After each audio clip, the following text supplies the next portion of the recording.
everybody. Very exciting. You're very refreshed. Have you just had this? I know we're breaking our own rules here about commenting on people's appearances, but yeah, you are. Yeah, I know. I'm very orange. It's great.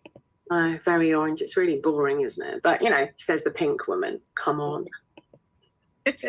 When we go out together, we get called all sorts of things, don't we? From rainbow to My Little Pony to bizarre. Like, I don't know if anyone remembers from that. I obviously was born in '84, and I loved Rainbow Bright. Was very much my genre, and I always think we look like the two little sprites, that used to go out. There was an orange one and a pink one. I think we need a Rainbow Bright to accompany us. And I haven't got it with me, but I've actually got that cup that you're sipping out of in pink. I feel like we're matching more and more. It's not intentional, but we've got the same handbag now and the same cup. We just like the same things, but I'm not, we just do like the same things. But anyway, enough of that. You're right. So people are saying hello and happy New Year. Yes. Mr. P says, I'm not shy about the camera being recorded, just desperate for a haircut. I'm trying to grow it to cover my ear a little bit, but And Caris, hello, Caris. I haven't seen you in ages. Happy New Year to you too. Okay, so this is more of like, this is one of the every other one workshops. Brenda, a happy kinky New Year even. Okay, well, I'll take that in so many ways. So every so often we do these, every other time we do these, which is a Q&A session. Before we start, let me just go through the rules and other people are joining. There's 180 people down to join. We clearly won't get that many in and it cuts off at 100, but so the rules are, please don't comment on anybody else in the room, not what they look like, who they are, anything. We don't know what's going on from somebody else, so please be aware of that. No nudity. I know you have the most beautiful bits. I'm sure they're gorgeous, but no offense, we just don't want to see them here. That's not what this is about. Please look after yourself. This is not a therapy session. Poppy and I are very direct. It's not therapy, so please look after your own mental health and well-being. If you need to leave, leave. If you need to say something, say something. All of that is okay by us. But we're very straight in our answers often as well, even actually as therapists. So I'm not sure that's always the good way to do it. So please consider other people in the room. Don't flirt. This isn't a pickup joint either.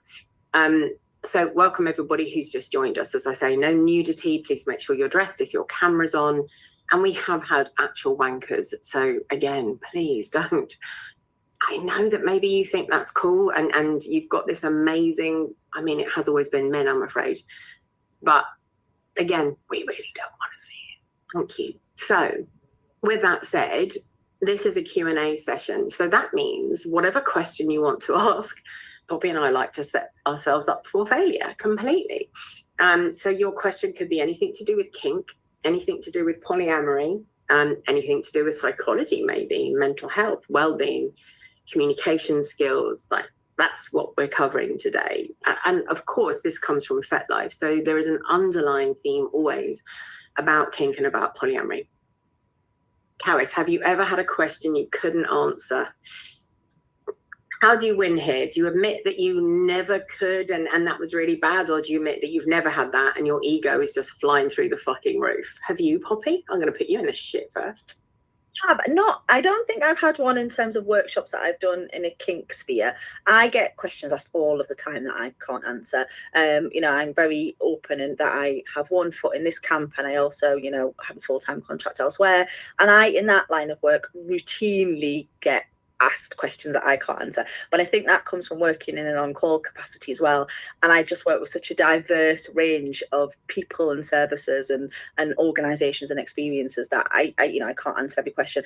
I can always have a good stab. I can always direct people in the, I'm a huge fan of corridor conversations. And if I don't know the answer, it's very, very rarely that I do not know someone who will have a good stab at it. So I guess that's where I'm going to cop out.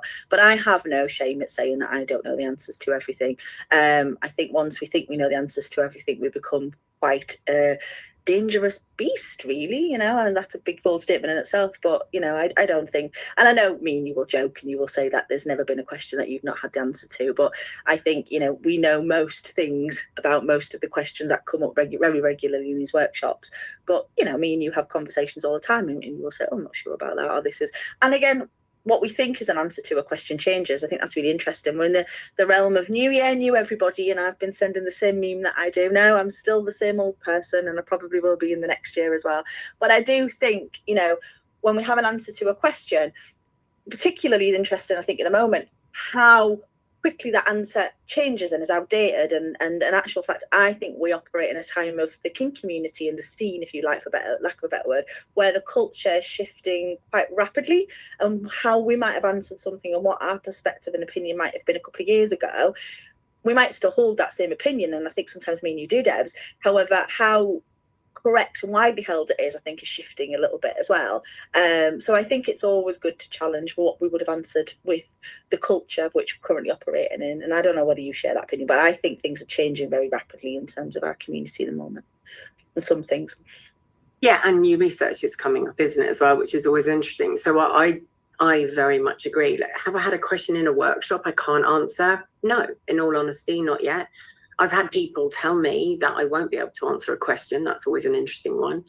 And do I have questions in life I can't answer? Fuck yeah, of course. Jesus Christ, who?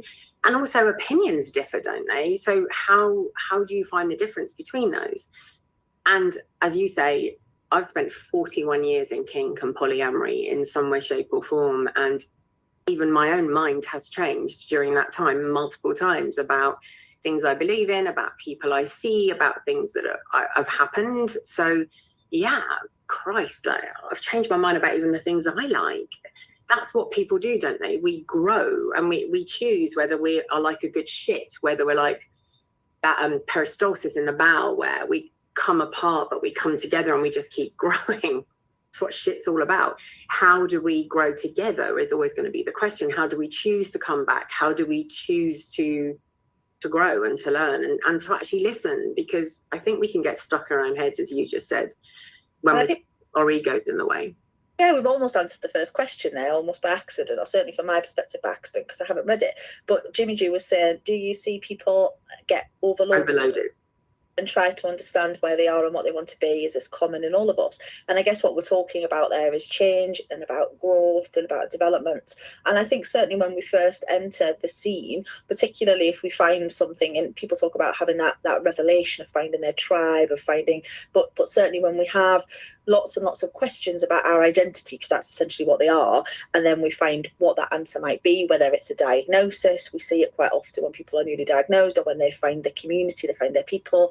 They really do have this period of massive growth. And I think absolutely people get overloaded and people start questioning who they are, what it is that they want, what size shoes best fit them, all that kind of stuff. And I guess that's what we're talking about a little bit. I guess we take for granted that I think that's one thing, we joke that we have so much in common and we like the same things. But I think that's one thing about you and I think we have a really kind of well embedded sense of identity, if that makes sense. But that's come from a long time in things, And I also think with that question as well, yeah, of course people get overloaded, because I think we get overloaded with life. We're overloaded at the moment with all sorts of financial issues, social issues, the way people are in their own way. Jim, if you've got something to say, if you type it down the side rather than we don't do talking. So if you could just type that up, promise we'll come to it in a minute. Overload is an interesting question. I think we're always looking for a hit. I mean, if we're neurodiverse, we're looking for a different hit, something new relationship energy, all sorts of different things going on for us. So how do we find that balance between actually, does this sit with my morals, my ethics, and my values? Because if we live a life different to those, then we don't end up happy. So we can also do things for the wrong reasons. And I think people can get overload. And we talk about, when people come into the scene, we talk about sub frenzy, which is also dom frenzy as well. It's everyone's fucking frenzy. Oh my God, look at all these things and people I can touch and do and have. And it's very exciting. And people get a real overload from that and do sometimes need to just pull back. And I think my one piece of advice I always give everybody if they're new is just go slow. You can always add, like your salt analogy, you can always add more, but you can't remove it, a bit like salt. And I think one of the things that I would add, it's worded, and I've certainly interpreted it when I've read what you've written, Jimmy Jew, is it's worded as being quite new. So in terms of, But I don't know actually when I've reread it whether that's the case. But I think quite often what we do get when we're involved and we pull back is actually burnt out as well. So I think that real difference between, like you say, new frenzy in terms of finding things is slightly different to that idea of being burnt out. And I think that's another thing that we do see in the community, and what we see in people pulling back and trying to understand what they want and where their priorities are. It's just they're burnt out from it all, and I've certainly been there, and I think a lot of us do go there, don't we? Yeah, for sure. Right, so the next question was from Helena. Hi there, Happy New Year, thank you, and to you. I'm very curious about polyamory. I've been thinking a lot about it lately and trying to wrap my head around how it would look like for me. And this week I came across the term polyfidelity, and I'd like your take on it. Personally, I've never been in a poly relationship, but think I'd feel safer in a closed relationship, even if it is poly. And I don't know if it's just insecurity taking, or it might actually be a viable sort of poly relationship. Sorry for the huge text. Do you want to go? You go. I went first last time. Polyfidelity. I think the first thing we should do every time we use a word, and I do this with a lot of clients, is you need to define it for yourself, and you need to understand what the other person's definition is. Because we say, oh yeah, no, I'm into loyalty too, but your loyalty might mean that it's fine for me to rim someone in the toilets at a nightclub, whereas my idea of loyalty might mean don't do that, or certainly not without discussing or something. So the meaning of words is really important. It's like part of the contract, the part of the thing that you develop together. It's the agreement of the meaning of words, which I think is very fundamental in most relationships. Polyfidelity is that closed, probably a triad. Everyone is very equal. Everybody has a say in what everybody else does in some way, shape, or form. And you only stay romantically and or sexually within that closed group. I have certainly had a closed triangle more than once in my life. 9 times out of 10 for me, it's always 2 women and a man. And I've certainly done that. I think you have to work out, why do you want that? What do you think that will give you compared to being solo poly by yourself with multiple people? Or I'm a cut queen. I love my partner sleeping with somebody else. Actually, I tend to love it when I love them more.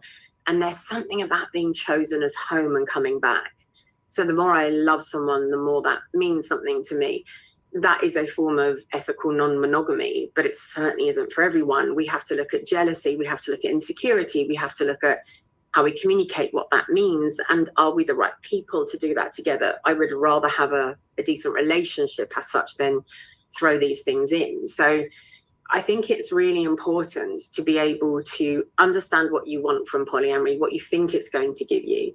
Polyamory is not better than monogamy. Monogamy is not better than polyamory. They're simply different things for different people. So for me, is it insecurity? What does it mean? And what do you mean by insecure? Jealousy is the fear of loss. That's what jealousy is in a nutshell. I'm frightened I'm going to lose you. So I'm going to hold on to you so tight that I'm going to squish you, choke you out, and then you're going to leave me anyway. We have to be careful about how far that goes, and it's the communication around jealousy that really matters. So what does it mean to you when you look at polyfidelity? What's your take on it? What does it mean? Yeah, and I obviously what I say a lot in these workshops is I agree with what Debs has said, but I mean I think that's kind of how it goes. But it's really, really true, isn't it? Because ultimately what we're saying there is, what does fidelity mean? And one person's perspective of that and another person's, that's quite often how Debs and I make our living, is to try and bridge that gap between one person's perception and another person's perception. And that's what a lot of good relationship work is. When you've got poly involved in that, you have then more than. So for me, that's more people's definition to bring to the table, more people's expectations to bring to the table. And if I was kind of looking at that really and talking to you about that, Helen, I would be looking at the word safer there. That's the word that stands out for me in that kind of, you've apologized for the text, which you don't never have to apologize. But in actual fact, the word that I would come to in that would be safe. And, what is your safer might differ wildly from somebody else's safer. What are your core needs? What are your values? What do you need in the context of a relationship to feel safe? What does safe look like? And are you going to get that? Do you have a higher likelihood of getting that from a situation that is poly, that has more than? It's really interesting, actually. You know, Deb's made a statement there about you know, polyfidelity being equal, and I've, you know, we talk about solo poly, and she knows what I'm going to say, where I'm going to go with this, but I've always found that polyfidelity works quite well in terms of hierarchical DS, which again, we talk about trends and patterns, whereas the idea of solo poly, in actual fact, there's a lot more agency and autonomy, and that, you know, I'm adding my own narrative and perspective into that, but that's how it's always worked for me and how I've always perceived it. And that's one of the benefits, I think, to polyfidelity, is that you can have kind of some transfer of power or authority relationship, and that easier than if you're solo and on your own. If you want, you know, someone to have authority over you, that solo narrative doesn't always work. So, but then that comes back to what your definition of safe for you would be. And that's what you have to fully understand. What is safe for you? And yeah. are you finding it there? And you and I both, well, similar histories, you know, around polyfidelity and different things, and major relationships for years like that. And mine have always included hierarchy. I work best in hierarchy.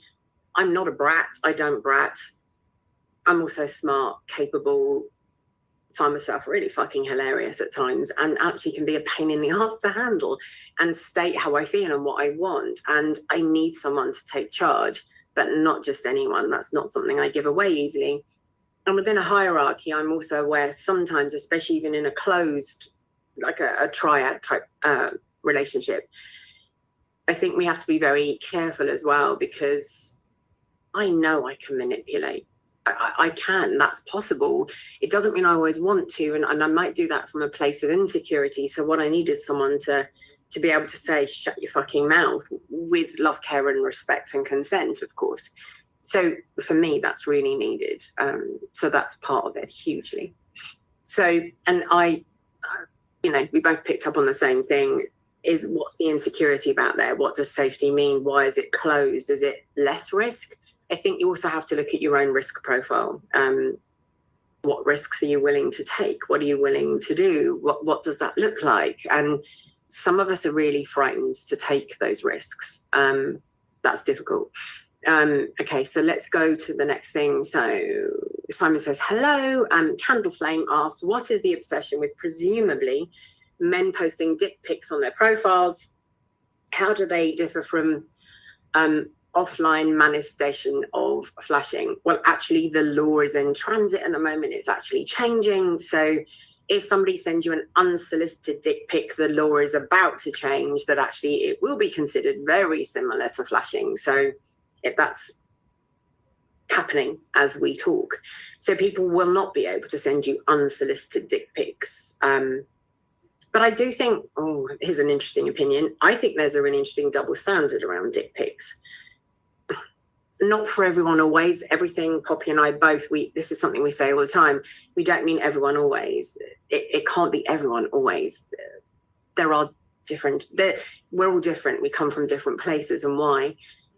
One of the things I think is important to realize is that we do have double standards. When somebody posts a 9-inch dick with a set of abs, and it comes from this glorious human being who's only got, who's already got 3 subs and has had 5,000 relationships and is a complete god, we all go, now we don't all, clearly. However, there is an element of that.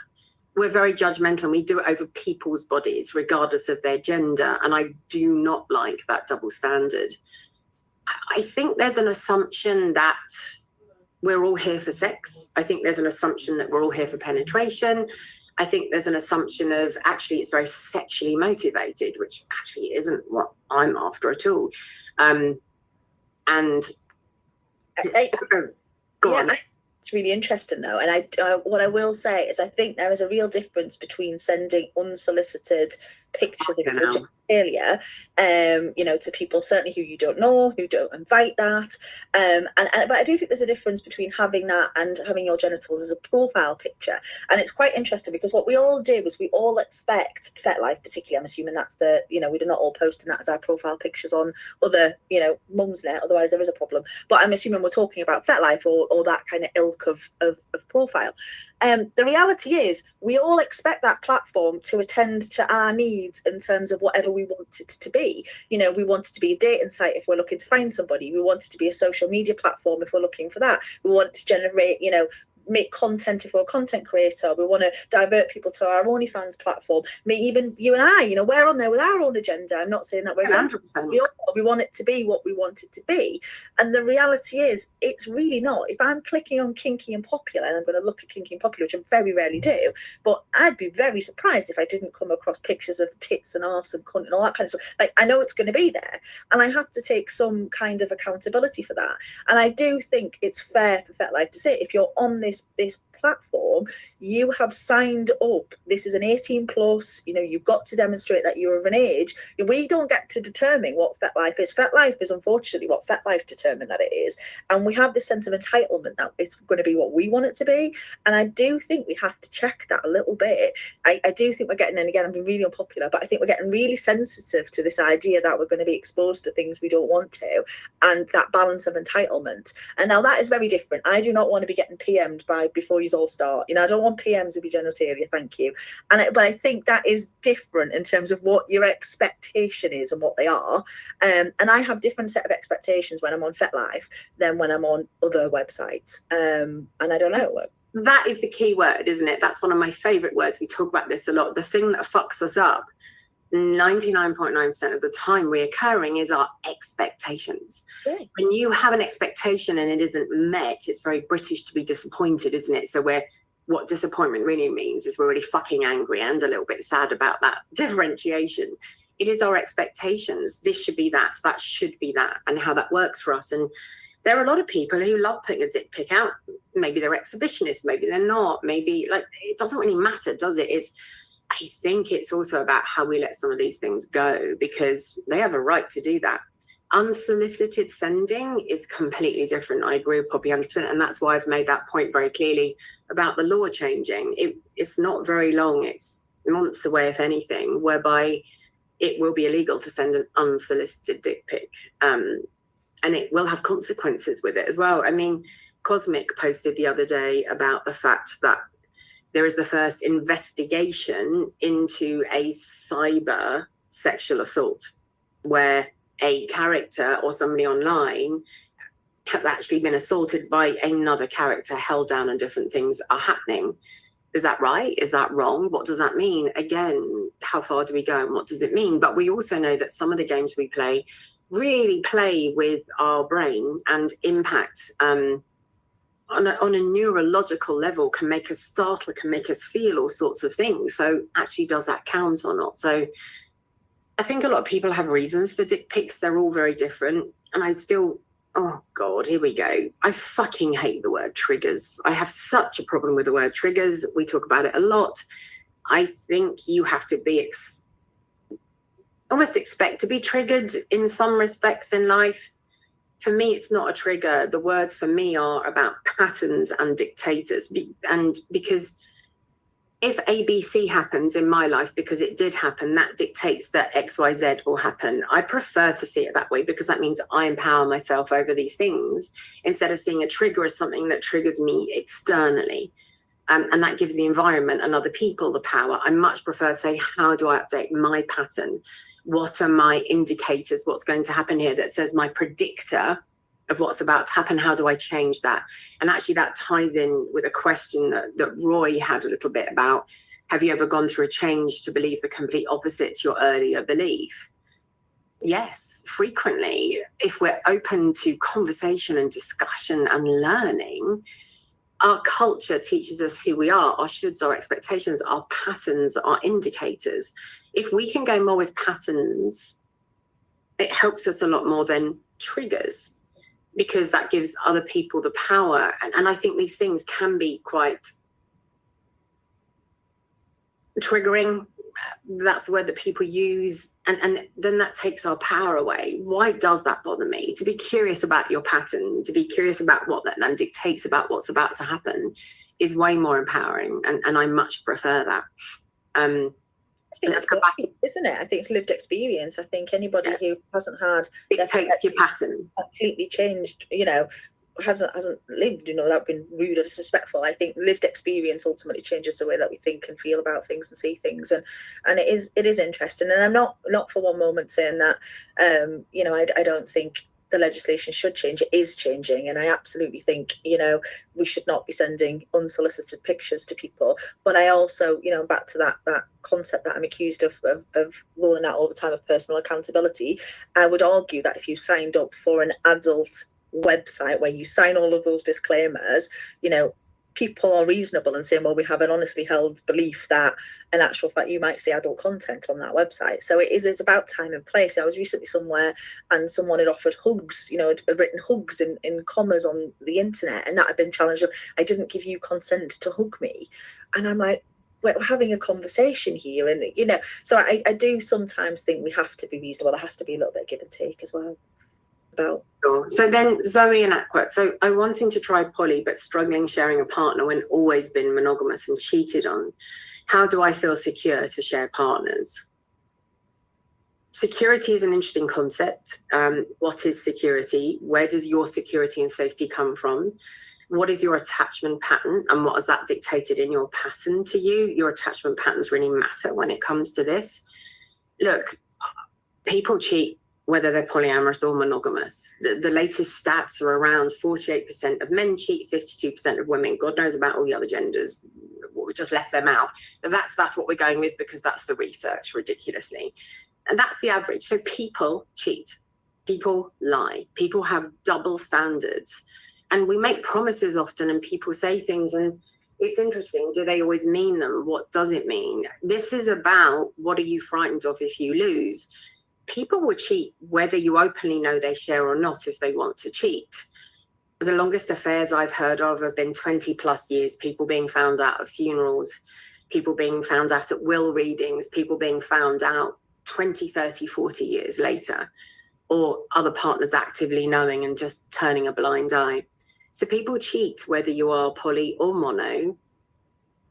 For me, security comes from looking at my pattern, looking at my attachment pattern, looking at how that then indicates what's going to happen moving forward. But my greatest security personally, and Poppy will have hers in as well, is that it's about trusting myself. If you do something dickish to me, what I know is I'm going to hold a boundary. A boundary isn't about controlling somebody else. It's about what I will do in response to something. So if you start lying to me, or you start playing me in some way, shape or form in a way that we haven't agreed, that I haven't consented to, I know I have the wherewithal to leave. I know I have the capacity to trust myself. So regardless of what you do, I'll be okay. And that for me is what security is all about. And I think it's really important. I mean, and in the interests of radical candor and all of that, I do know these people, so I cannot answer completely impartially reading this question, and I think some people will be aware of that. But I think it's really interesting because, one, why would you want to try poly? That's the first question. If you're saying, I have these concerns. I am mono.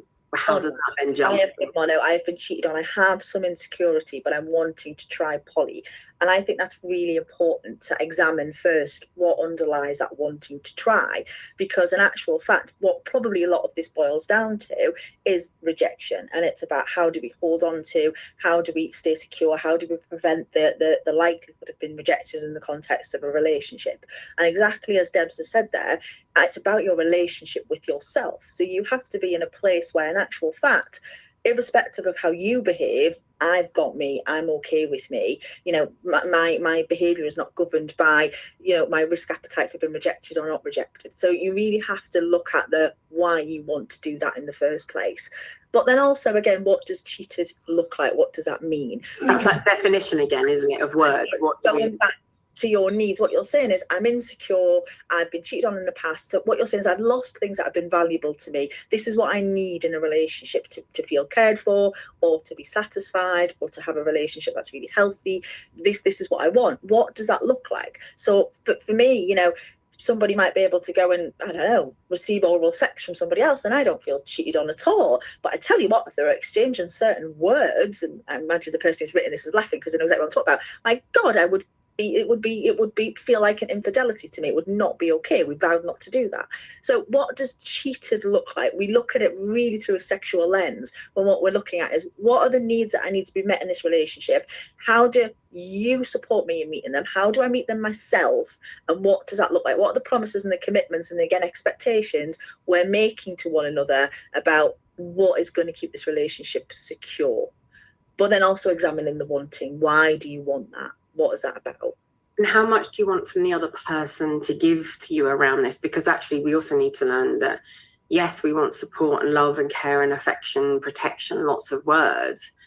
And how much of that can I also give to myself so I don't become dependent? And one of the stories I love telling the most around this is, you know, a couple who were great at sharing, hi, darling, hope you've had a great time. You're still in the living room. Are you still fucking, or aren't you? I hope you have a good time. But then walking into that living room and not worrying about the smell of sex, the fluids, no fear at all, but freezing, feeling overwhelmed and walking out. Why? Because those two people had used their anniversary glasses, those really special glasses that they just kept for each other. That was a bigger betrayal than fluids and shit and piss and whatever else was going on. So it's really important. Like I said, when I went back and I used the example of loyalty, you've got to define it first. What does it even mean? And I do think, when you, favorite word, pre-mortem things, and look at, what is it you think you're going to get out of poly? What do you think you're going to get that's different? Even with monogamy, what do you think is going to happen here? Because again, what comes in, what we've already spoken about, is it's your expectations that are going to get in the way then, because it should look like this, and actually it frequently doesn't. And I'd love to change that paragraph. Obviously, it's not my paragraph, it's not my question, but I think it's, you know, if we switch out cheated on, how do I manage in a relationship when my expectations aren't met? In actual fact, that's what we're saying. We had an expectation of, you know, in this case it's fidelity, isn't it? Or I have an expectation of, how do I deal with that? And I think that has to start with the I. And you have put I in that paragraph, you know, but how do I deal with when somebody lets me down, when somebody disappoints me, when somebody doesn't behave in a way that we've agreed that they will, when somebody, you know, and those things might be, you know, goals, of which, you know, Devs will recognise as they're things that end the relationship, but obviously there might be fractures. And how do you develop the skills to be able to repair the relationship following a fracture? That's really, really important. And I think until we've got, and again, I'm going to be radical because I have some understanding, but I think until we've got the basics on some of those questions, that I think that has to come first before involving other people, because it just gets messy, doesn't it? Really quickly. Very messy. And that's why conversation needs to happen beforehand, because what are our motivations here? What are our expectations? What does, I am absolutely doing a writing soon on what do I want to write about? So I want to write mainly about the difference in some words, and those words for me are truth, facts, perception, law, and justice. We seem to put those words together like a puzzle piece, but that's my truth. They are the facts, so that person should pay for that. No, actually they shouldn't. That's your perception. It's not actually a fact. And what we consider as justice, so it's so different to what we know as law, and laws vary state to state, country to country, in such a high amount of areas. So we need to have those conversations in order to work out what okay looks like. And the goal that Poppy referred to there was, I'm a big believer in writing out a contract, for especially for a power exchange relationship, but where you include things like, what are your rules then? You go into work and you fulfill a contract. What are my bronze rules? Like, I really prefer it if you put your cup in the dishwasher, please don't leave it out with the other 23. Please put the toilet seat up or down. Like, some of these things we don't give. Please put your socks in the fucking laundry basket. And these things might be really small, but they start to impact us and impact how we feel about somebody else. The silvers are more serious. They could really impact how I feel about you, how I feel about myself. How do we work with those?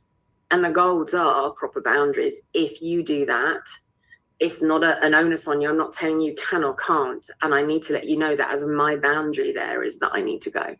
I also think we need to watch the use of boundaries. I'm very much seeing, full of unpopular opinions today. I'm very much seeing a move into toxic self-care.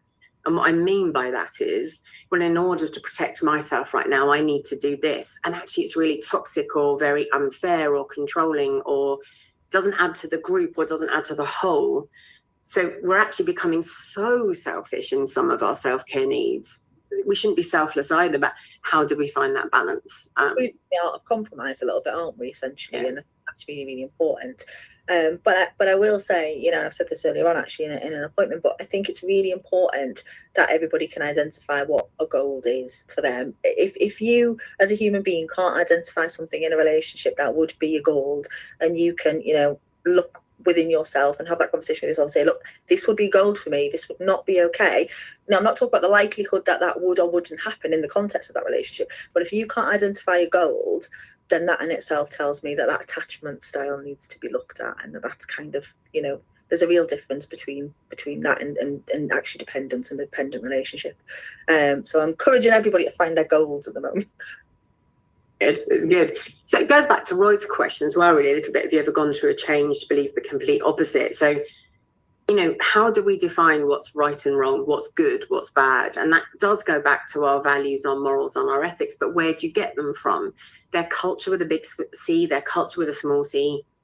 We evolve and grow as long as we are open to that evolution and that growth and the learning, and have accountability rather than saying I'm a victim of the world. It's not fair. The world hates me. I'm really sorry. The world actually doesn't give a shit. That's the real truth. How do I make my life okay becomes quite a big question. And sometimes that takes some moral, ethical, value-based differences. And it's not that maybe that something is better, it's simply that it's different. But we do have to make changes sometimes. We can absolutely come at something that was moral 40 years ago, a bit naughty, we didn't really give a shit, and now we've got people like Epstein, and when we go, actually, no, that's not all right, is it? You know, times change as well, so we have to grow with that, and we might disagree with some. So I think, of course, a lot of our thoughts and beliefs get challenged, and the more we come into a kink community or polyamorous community, more of our thoughts and beliefs, values will get challenged, because like actually Valancy 1 says, research is really important, finding out, reading but both sides of the coin. If you just read one side, that we look for confirmation bias that proves that what we think is right. So you have to go outside of your box and find things that teach you other things and be open-minded to that. And rather than go in, like, if I'm just talking to someone who's actually in this room at the moment as well, and even starting a conversation earlier about one of their beliefs around something and my belief that's slightly different around it, if we both go in willing to learn and willing to learn from the other person rather than with absolutism, you're fundamentally wrong, then you end up with a better relationship each time. How do we do that? And then we learn from that, and people change us, and we change through time. Trump was a big thing for me. I'm going to this honestly, but when Trump... Your dinner, mademoiselle. Oh, thank you. Sorry. When my food.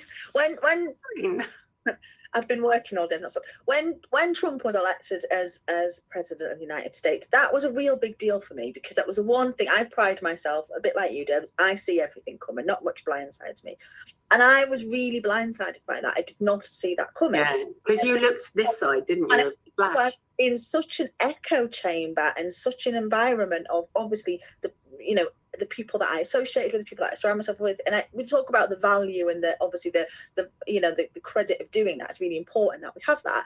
But actually now, and the person who's just brought dinner takes a mick out of me quite often, because I still read the Daily Mail, and I get a lot of grief for looking at the Daily Mail, and I get, people's opinions of the Daily Mail will be very strong, and I'm not. Oh my God. But I do like to really have that other side. I really want to be able to see what's going on over here. I think it's really, really important. Yeah. And it's for that reason, because in actual fact, I don't want to be blindsided again. I don't want something to come and me to not have an understanding of what the culture was and what the norm was that happened in. So I think it's really, really important that we don't just operate in an echo chamber. And that's sometimes what happens in the scene, I think. I've also watched, like, my second eldest daughter has been with her partner for 10 or 11 years, and he comes from such a different culture, and I still see glimpses of it sometimes, but fuck the changes he's made in his life by being with us, by thinking differently, by seeing things differently, the openness. And it's just been really interesting to watch a different growth. Now I'm going to go with that because he's coming into my culture. That doesn't mean it's right. It means it suits, and we have to watch that. And that's quite difficult. I had a private message. I agree the meaning of words is incredibly important. I like to ensure the people I'm in relation with have a similar understanding, but often when I communicate to facilitate such, I'm perceived as being a pain in the arse and unreasonable because obviously words mean what they mean. No, they don't. That phrase, it goes without saying, is such a heap of shit, isn't it? Like, it just doesn't exist. But in my experience, so many people don't seem to use words congruently with their definitions, and somehow I'm at fault for not understanding what they didn't mean, what they said. It's exhausting. And I really understand that can be exhausting. And if we add neurodivergence in here, potentially, I don't know if you're neurodivergent or not, I think sometimes people can, I like definition of words. It really matters to me so that we're on the same page. And that might be to do with people pleasing. It might be to do for lots of reasons. However, it is also the one thing that will come back at you. Yeah, but that's not what I meant. You should have known what I meant. Again, the expectations get in the way. So I really understand that it's exhausting. And actually, I think if you find your people and the right people for you, they will love to work for it with you and appreciate you doing that. That's what I think. Roy said, self-dealing or a need from a dominant. I think Lady Diana, later you said that we've answered your question. So if I haven't, if Poppy hasn't, if we haven't, please say that we haven't. Well, I've always found that poly only works in a loving, stable relationship. Actually, and Lady Diana agrees, I disagree. I think what can look like a loving and very stable relationship can be utterly discombobulated by adding somebody else in, depending on their psychology, depending on their needs, whether they're a cuckoo, whether they're somebody, like, what do they want as well? And actually, even the most loving, stable relationships can be fractured. I think one of the things we've got to have in order to have polyamory when we're in a relationship is the ability to communicate, the ability to discuss problems. And for me, I like the SAFE technique. Regardless of what happens, I'm insecure, I'm worried about this. However, we are safe. And I want a conversation about this. I'm not leaving. You say you're not leaving. We're going to work through this. Because even the most stable relationships have the tiniest of hairline cracks.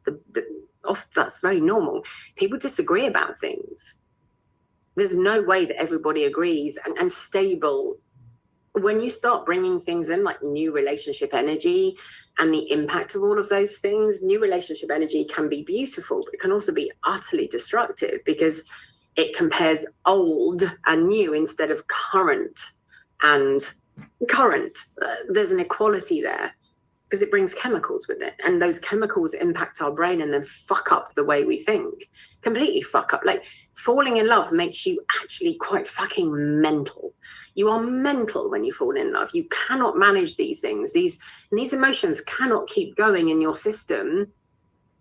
That's why new relationship energy dissipates. You become exhausted. You can't actually function. So it's not the safest of things to do either. We have to stabilize. And then we go into the Greek forms of love, of different forms of love, long-term familiarity, friendship, all sorts of different ways. It's not just about romantic or erotic love. So I slightly disagree that I think it can work in many relationships. However, it will also test every relationship. I don't know what your thoughts are on that, Poppy. No, I really love that. Actually, I think that's beautiful the way that you've rounded that off at the end. But I was going to say, like stuck back up, but define love, and exactly as you said, one, a relationship of which I was in, loving, looks very much like possession. So it's, I regard you in the same way that I regard you as something else that is prized and is belonged to me. But it's not my understanding of love in my current relationship, for example. It's miles and miles apart from one another. It's very, very different.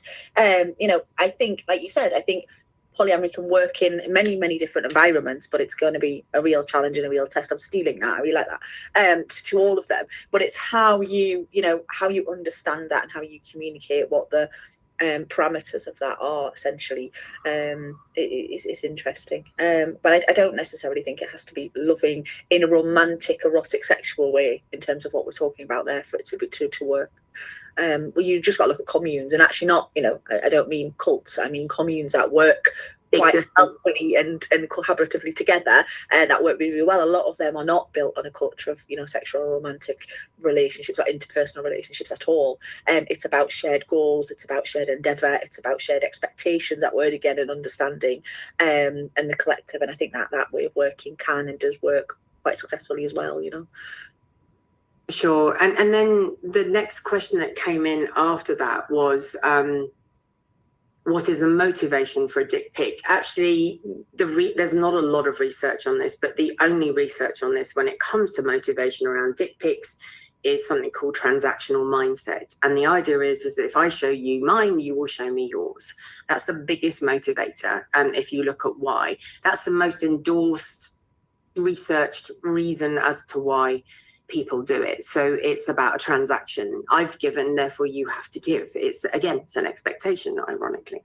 So the motivation for most people, most of the time, and again, not all, is that, well, if I send you this, you'll send me one of yours. Look at what I've done. Am I clever? So it's that kind of mindset. I don't know if that helps at all to know that.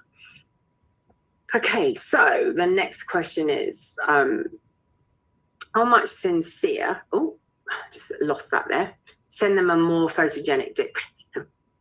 I just think block. I really do. I think why engage if you don't want anything from it? That sometimes on dating apps, I get approached by someone who's maybe like 21, 22, 20. I'm quite clear on my age gaps, really, on anything that I say. And it's really interesting what happens, because sometimes I do engage because I just want the banter. I just want to prove my point. I don't do it for any other reason. So I think you have to watch how much you engage and where it will go. And, I always get the same of, I would give you such a good time. I'm sorry, do I look like I need a good time?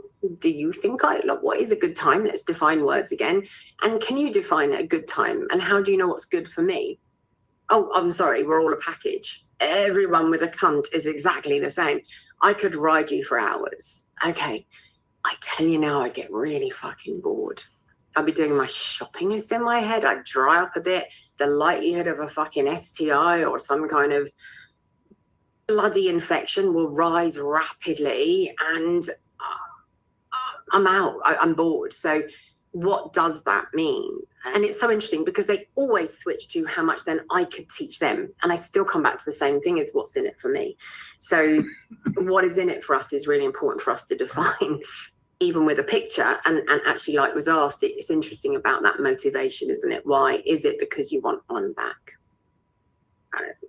And even when we do that, actually, where's that going to go? As soon as you've sent a picture, that is just everywhere, potentially on the internet, and God knows where. And I just think we should be so careful about that, because people really think, even when they put their pictures on FetLife and stuff, please be more careful, because some of that stuff, most of that stuff is completely illegal in most states and in the UK, and could even be used to prosecute you. So please be careful about what you put out there. Where did you get the dick pic? Where did you download it from? What does it mean? Is it yours? Is it yours to give? Should you be giving it? It's difficult. The next question was, how much sincere and dedicated loving comes with a package of a BDSM kink searcher or hunter or curious person? I have to say here as well that this is the person I am talking to at the moment. So there is a personal connection there. For me, that question can only be answered by who is the person doing the hunting, the searching, or the curiosity, because I think BDSM can be incredibly loving and dedicated and gentle and violent and come from a real purpose of love. It can also be utterly transactional, whereby you just get your kinky needs met, your fetish needs met, your momentary sexual needs met in a slightly different way. So I think we have to really think about the person at the end of it. What do you think, Poppy? No, I agree, and I think ultimately, I don't think either of those things are any better than the other as well. And again, absolutely, culture and shifting. And don't get me wrong, nobody wants to be an unconventional kink dispenser, and we talk about the dangers and the pitfalls of that. But I think, in actual fact, you can have some really successful relationships that are quite transactional. And I've actually read ahead. I've read Jay's question, and it leads into that a little bit because they're looking for something. And look at me. They're looking for something that's very clearly defined. This is what I'd like to receive, and it's quite transactional what they're talking about. But I think if that is done with understanding, it's done with communication, it's done with consent, I think that can be absolutely fine. Like I say, I talk quite openly that one of my most formative, or use the word relationships, was one that wasn't traditionally loving, and that was okay, and it remains okay. However, can you have a package of BDSM and kink? I don't know if we talk about ultramarines, but can you have that package and it be present in a more traditional loving relationship? Absolutely. But it has to be the goals of everybody involved. And again, it's about, are we on the same page, and are we defining all of these words in the same way? You could argue that. You could say, how much of a loving relationship can you have in the context of parenthood? It's really difficult because of all of these reasons, and we've got somebody else who takes priority all the time, and it's an additional challenge, isn't it? But I think you could apply that question to loads of different environments. Yeah, absolutely. And I still think it comes back down to the person and the people. It's that, what do we both want here? What's the connection? What do we agree on? I do not come into kink from a place of transaction anymore. I certainly have done. Fuck me. Like, a lot of people know my history. That's not what I want anymore. It's not what I'm after. So for me, it is from a place of respect, care, love, adoration, honesty, sincerity, connection. Yeah, I think what we find there, and I don't know whether you find this, but I've certainly found this, and I think it's quite interesting, is that we find people who've established a relationship around perhaps BDSM and kink and the acts of, albeit consensual, but violence or behavior that is quite shame-based or humiliation or whatever, and they that is very much front and center of how they've met and what's connected them and their shared interests. And then as a relationship develops, and we talk about, well, it's a very loving, committed relationship, or they're now the mother of my children, or they're whatever, you talk about this relationship escalator, it becomes a conflict between what we were about and who we are now, and how do we have this marriage of the loving, committed relationship and the thing that in actual fact drew us together in the first instance. And it feels that those things then become opposing with one another. And I think that is actually something we don't talk about enough, and is really how many kink relationships end up completely vanilla because of that. And then, like, I work with a lot of couples who are in this scenario. You actively have to fight to hold that there, to keep that there, if it's what you both still want. It doesn't just happen. It isn't luck.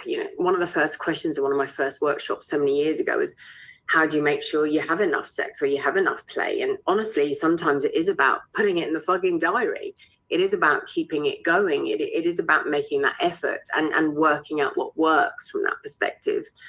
And I think it's also not setting your partner up for failure a little bit, because I want you to be the person in charge means you've got to lead that and do it. But actually, I can also be more subservient, more acquiescent, and say, please, sir, can I have some more? Or whatever that is as well, I can ask in a certain way.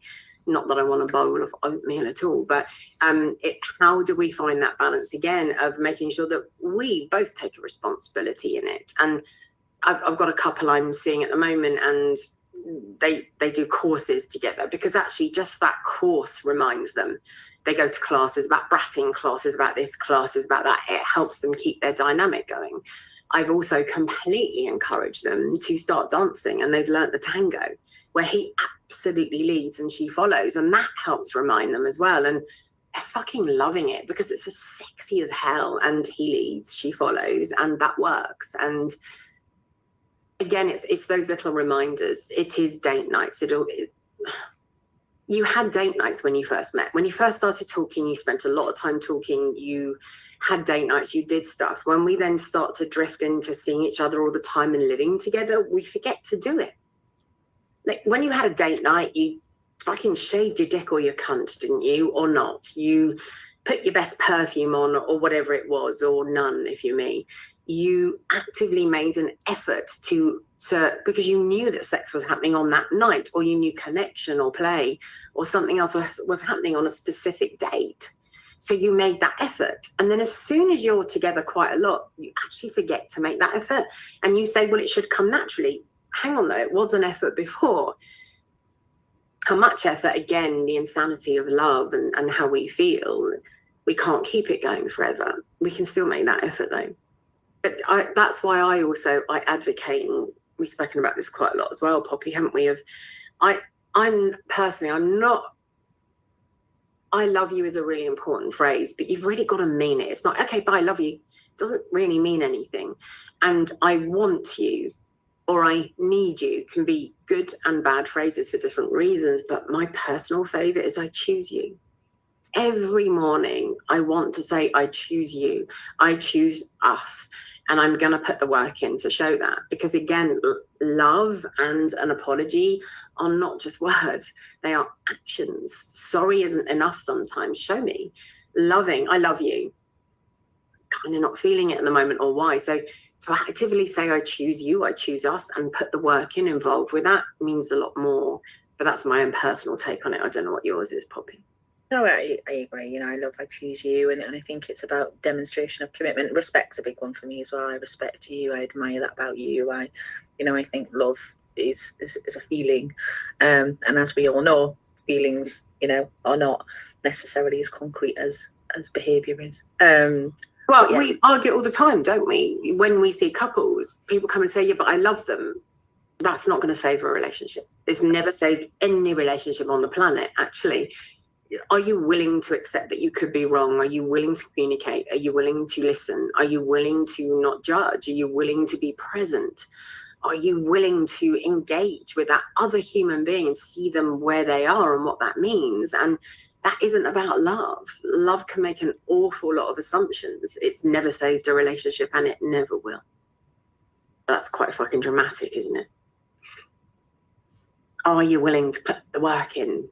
That's the difference. Right, so Jay, the one that you read, fuck me, that print is small and I'm old, but okay. It says, I've always considered myself strictly monogamous, but lately I've been thinking a lot about what it would be like to have multiple play partners.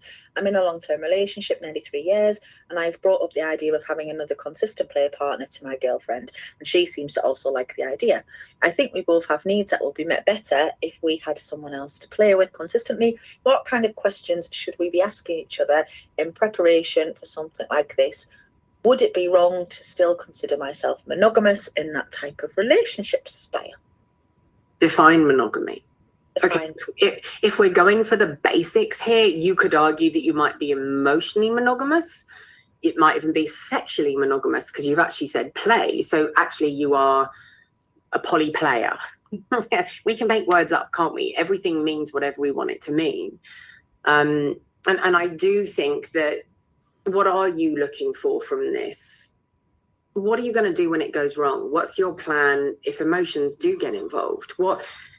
It's about pre-morteming a little bit, isn't it? There are lots of questions to ask, because that relationship style also, Jay, honestly, is one of the hardest to find, because what you're looking for there is the unicorn.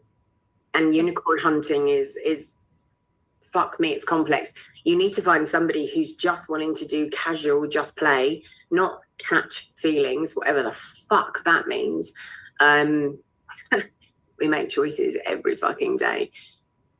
What are you after from this? You're talking about your needs being met. What needs do you have? Look, we all have needs. How do they get met? How else can they be met? What does it look like? And there's always a fucking danger bringing somebody else in. As I say, it will always challenge any relationship that we're in. So you could go on.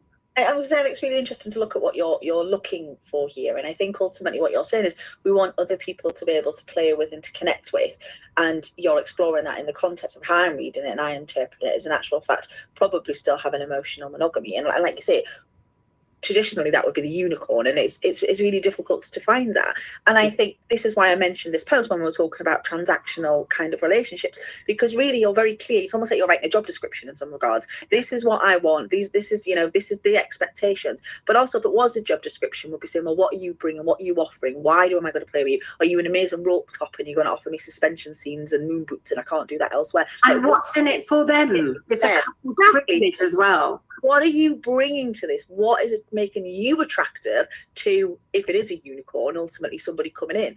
But also, I think, I'm an old lady who's been around for a long time, but I think sometimes what we don't see a lot of is an actual fact. When we look at it transactionally, we say, like, this is what we want. We want people to be able to play with. We want people to meet these needs. If these needs are, I have a real fetish for, I'm going to use my own medical play, yet my partner has massive trauma in relation to, I don't know, the dentist. And we're not doing any of that kind of stuff. Actually, how do we marry this stuff together? And I think actually sometimes this works in the context of people who are partnered, and actually in the context of quite secure, we were saying earlier on that actually doesn't have to be a love and stable relationship to be successful. But I think really if what you're saying is I want someone who's not going to catch feelings in the context of this relationship, we want it to be emotionally closed, actually it can actually be helpful if they're in an emotionally committed relationship as well. And two, but we tend to, the stereotype is the unicorn, we're looking for the third and the other, so I think really if I was in this position, I think in terms of preparation, because that's what you asked about, what is it that you actually want? If I was to say to you, okay, this is great, go and write, this is a job description. What are you offering and what are you giving and what do you want from this human being? And in actual fact, how does that best fit us? I'm assuming you're a partnership, I'm assuming there's two of you. How does that fit in with us? And in actual fact, it might be that how you first view it isn't necessarily the best, specification for it. Does that make sense? That's kind of how I think about that at the moment. And because that's, we're talking about that same principle, aren't we? That couple's privilege. Like there has to be something in it for somebody else. Why should I come in? You're not going to come to my barbecue. You're not going to come and see me and sit with me if I'm in the hospital. You're not going to see me through something. If it's just a transaction and that's all I want, then I might be interested. However, if I'm a unicorn, I've got a fucking shit ton of choices. I unbelievably, if you put yourself out there as a single person who's willing to come into a 2 or a 3 or just to do play, you will be inundated. So, and I think your expectations have to be reasonable as well. If you want to be in an emotionally monogamous relationship and you want somebody who's going to come in and not catch feelings, then where are they having that need met? What does that look like for them? What is that? I've seen a couple recently where there's been a breakdown in a relationship because one person wants children and the other person doesn't. And ultimately, if you're at a stage of life, and I speak for myself, and if you're at a stage of life where your family is complete, you are not having children, I'm not going to expect somebody who's in their early 20s who perhaps does want children, or like you say, they're in that period of growth and they're going to change their mind, to be in a committed monogamous relationship with me, because that wouldn't be long term, because that wouldn't be fair and reasonable. And I really think we have to look at the expectations we have on other people when we bring them into poly relationships, and having the expectation that someone is not going to catch feelings is not realistic. What do we do if and when somebody does catch feelings? That's the sort of thing you can pre-mortem, you can have an agreement, you can have a conversation, you can talk about it, but you can't have an expectation that you won't feel a thing. That's not how human beings work. So I think we have to be really realistic in what we expect of other people. Yeah. And also, I'm really going to say this as well, the impact of that.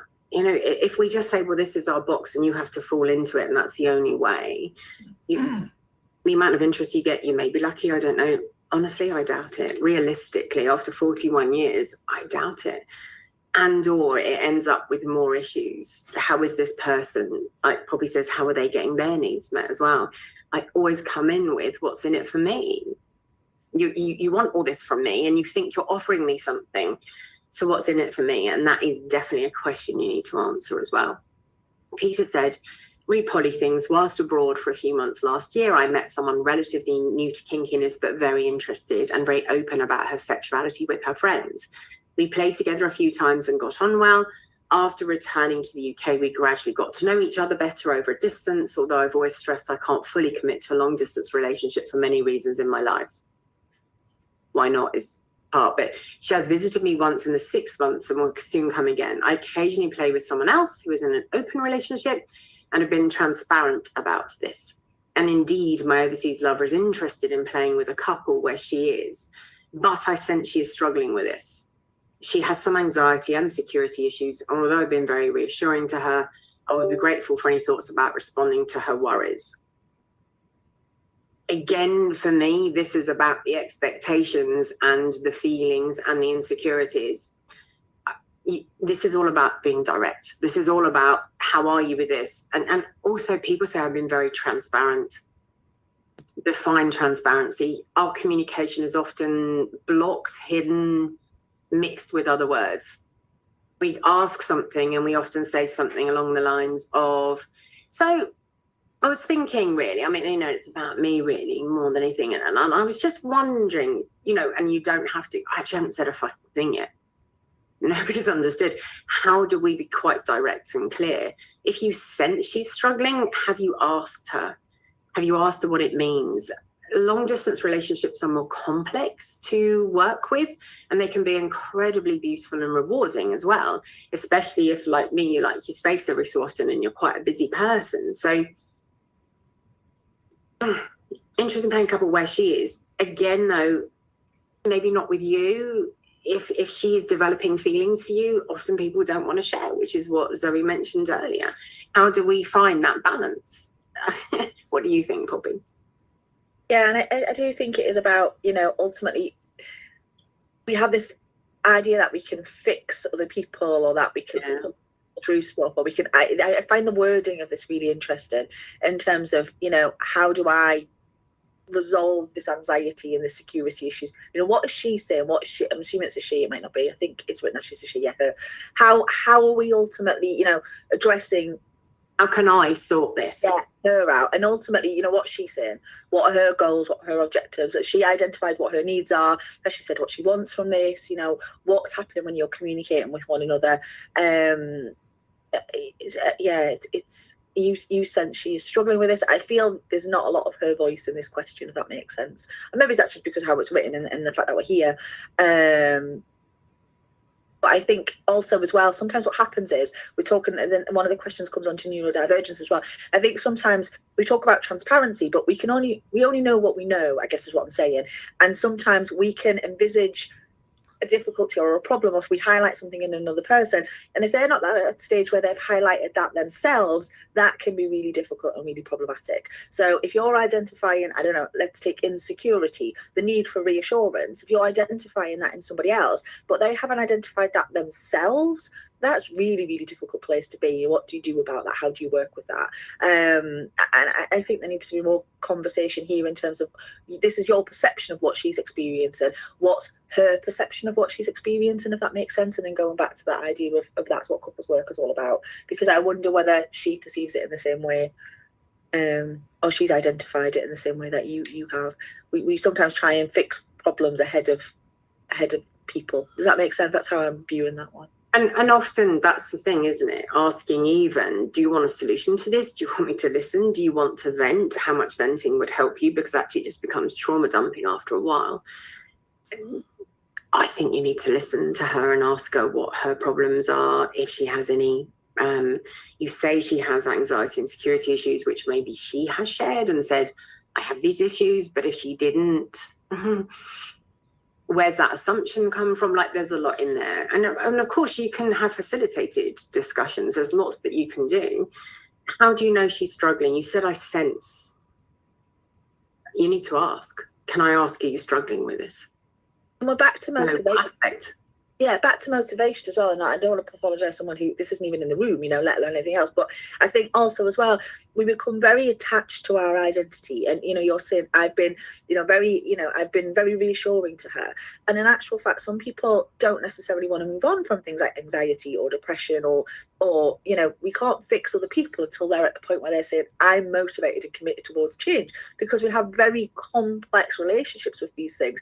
If you're not able to provide reassurance and validation internally, of course you're going to access that externally. So you can't remove those scaffolds of support that are around you before you've done the work to be able to reassure yourself. A bit like what we were saying earlier on about the question about poly and the motivation towards it and all of that. You have to do the inside work first before the outside work happens. And in actual fact, sometimes in questions like this, you've got somebody who's trying to play two parts, if that makes sense. And that can't happen, you know, that doesn't work. You know, it might well be that she is experiencing you has been very reassuring, and is really feels that her needs have been met in that situation. Now, if what you're saying is your needs aren't been met, or this isn't okay for you, that's a different question entirely. And that's where we come about talking about boundaries. And boundaries are very personal things. They're about you, not the other person. And there's a really good diagram called The Drowning Man by a friend of mine called Adrian Lee, who is a transactional analyst, which is one of my main areas of study anyway. I'm a transactional analyst for what it's worth. And what she draws is that when somebody comes into therapy, well, actually that could also be a relationship. Let's take therapy for now, is that they're drowning up to here. And they have shackles and irons and heavy weights on their ankles, which are their trauma, their experiences, their patterns, their dictators, their everything that they have had. And they have all these balloons, which are their coping mechanisms. And sometimes an anxiety is a coping mechanism. It might be alcoholism, it might be depression, it doesn't matter what it is. And a lot of these coping mechanisms for survival aren't necessarily particularly good for us. However, mine and Poppy's job as we work with somebody is to, if we shift all the weights off, you're off where the fucking fair is. If we pop all your balloons, you just sink. I said to somebody yesterday who drinks a phenomenal amount of alcohol and Coke, takes Coke, like, Jesus Christ, so much, like 25 grand a year's worth, like just ruining his life. And he said, so I want to stop. And one of my first things that I'll come in with, and this sounds utterly bizarre, is I want you to write a love letter to cocaine and to alcohol. It's like, what the fuck are you talking about? This was a much longer conversation, but this is the gist of it. What are you getting from cocaine and alcohol that you're not getting elsewhere? What do you hope to get from it? What does it mean to you? How does it work for you? Because if you're seeing something like that as your best friend, your support, something that you know, something that's always known you, something that you can rely on, it obliterates how I feel, it changes everything. How else do we put that balloon in a healthy way if we then chop the weight off and the balloon? It's no good just stopping alcohol, and it's no good stopping alcohol quickly, all sorts of implications with that. But also, how do we find that balance as to why the person needs this? And although we do try and fix what we see as mental health issues or problems, then actually it's a lot more complex than that. Being a therapist is a lot more complex than that as well. Lady Diana said we've dealt with insecurities. Gino asks, considering high rates of neurodivergence in kink spaces also makes needs meeting a more complicated matter. Why? That's my first one. Meeting certain needs might be possible with one or another person that your primary partners do not meet. Yeah. Do all of our needs need meeting, and do they need meeting in one person is also about poly and mono, isn't it? With one or another person that your primary partners do not meet, if having an open and honest conversation leads to continued poly consent, then all parties can be safe and secure in the relationship. Gosh, let's define open and honest. It's interesting, isn't it? And consent, as I said, shit ton of people in poly still lie. They really do, and can be just as manipulative. I think we have to watch the rhetoric that we have on the scene in kink and poly, that somehow we are better communicators than people of vanilla, that somehow we know ourselves better. And I'm very curious about high rates of neurodivergence in kink spaces also needs meeting a more complicated matter. Somebody wrote the other day when I was asking about what are your New Year goals, aspirations, what would you like to achieve in kink this year on FetLife? Somebody wrote back, I said, well, I only meet people with ADHD and they never commit, so nothing ever happens. That's an incredible generalization. Like, what does that mean? Neurodivergence is a reason, it's not an excuse. Neurodivergence impacts the way our brains work, and we can still manage in different ways as well. We just have to be open to that. I'm just curious. And I think it's interesting, we talk about neurodivergence and whether it is more prevalent in the scene or not. I used to think, you talk about changing your mind, I used to think actually it was, whereas now we're seeing this huge surge in identification and diagnosis outside and wider, and the jury's still out in terms of how I feel about that. But I think it's interesting, because what we're saying is, I don't disagree actually with anything that you've written there per se. It's anything objectionable, and I don't disagree with it, but I can see why poly would be appealing to, let's say, neurodivergence that is driven and motivated by novelty. For example, novelty can be one of the driving factors to be able to operate in the way that you're describing. I think is great, but also I think it's absolutely possible to have a relationship that has that factor interweaved in it in a way that is just monogamous to one party. We're talking about date nights, we're talking about doing things, attending workshops, doing, all of those things would meet the needs of someone who had neurodivergence, for example, but they didn't open the relationship out. So I guess what I'm saying is there's more than one way to skin a cat. But you have to just agree how you're going to do that. Am I saying it should be in a monogamous relationship? No. Am I going to say it should be in a polyamorous relationship? No. But I think you can do it in lots of different ways in lots of different relationships. And I agree wholeheartedly with what Debs has said. We're not special in that. We're not special in our neurodivergence. We're not special in our kink or our poly and our whatever. I think that stands us apart from other people in other relationships. I really don't think it does. I think that's right. I think you absolutely could meet the needs of someone who's neurodivergent in a very consensual way, in the way that you've described there, but I don't think we would have to do that either. Yeah, and that's important, isn't it, to understand. It's, again, neurodivergence isn't something that needs solving or fixing. It's a way of seeing, experiencing. And do I think the kink community attracts more neurodivergence? There are a couple of aspects for that for me, for sure, in that I think if we're on the spectrum, we love the clarity of consent and discussion and communication, because it's absolute, it's X, Y, Z, and that can feel much safer, and there are no nuances, or there shouldn't be, within that conversation. However, there often are. But overall, it'd be really nice if there weren't. There's absolute clarity.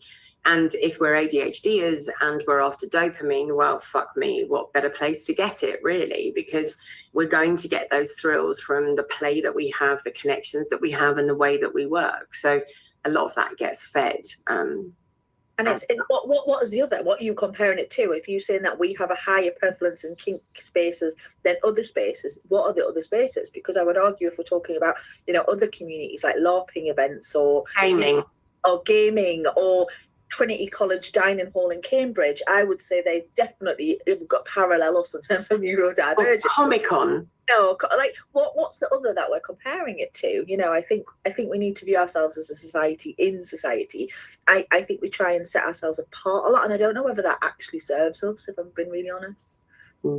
So Valency says, somebody's question prompted a fetch writing idea for me. Am I allowed to ask them here in the chat if I may use what they ask verbatim or rewritten? If yes, should it be done publicly? Absolutely should be done publicly, please. But I would also then ask the rest of them, anyone who's asked a question, would you be okay with being asked that? That's the question I'm going to ask first.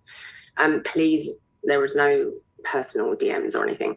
Dinner is chicken with wilted spinach and roasted cherry tomatoes and a cheese sauce for the nosy. Yeah, all right.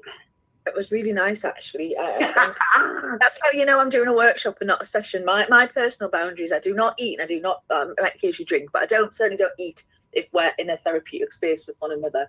However, I drink. I will drink liquids. I had that said to me ages ago by somebody who said, "Well, you keep eating in our session."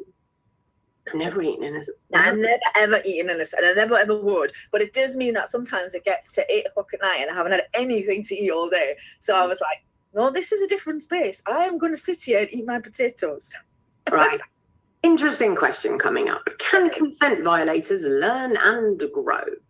Oh. And should we allow them to re-enter the scene? Who are we to tell them they don't exist there anyway? What parameters can be put in place to keep those on the scene safe if we allow consent violators in a second chance? I fucking hate those words, consent violator. Right, let's just... Jesus, about 30 people are about to leave, and that's okay by me. consent violation sometimes is a perception. Sometimes it's a clusterfuck. I've got a writing on it.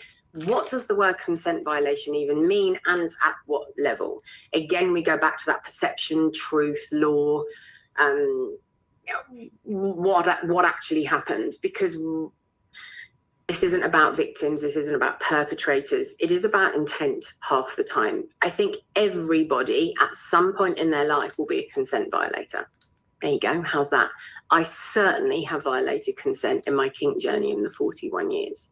Did I mean to? Absolutely not. And I will retell the story till I'm blue in the face of a partner and I semi-kidnapping an Amazonian woman who was then tied to a St. Andrew's cross. And we had all the limits from her dom about what we should and shouldn't do. And I'd learnt that fucking list off by heart, I tell you. And I was definitely pretty switchy at the time. I don't really switch anymore. It's not something that does anything for me, but this is like, Jesus, 15, 20 years ago, whatever. I slapped her around the face. And I think I called her a name, all within the boundaries of what was allowed. I've said this story many times. She fucking nearly broke that cross getting to me. She broke oak, put it that way. And she was nearly 6 foot and I was a bit terrified for my life. Everything was breaking and I didn't understand what had gone wrong. I felt completely and utterly upset and discombobulated and fractious and scared, really. And I ended up phoning her dom and I told him what had happened. He went, oh, fuck yeah, she hates having her face slapped. I forgot to put that on. So if you take that as an instance, I 100% violated her consent.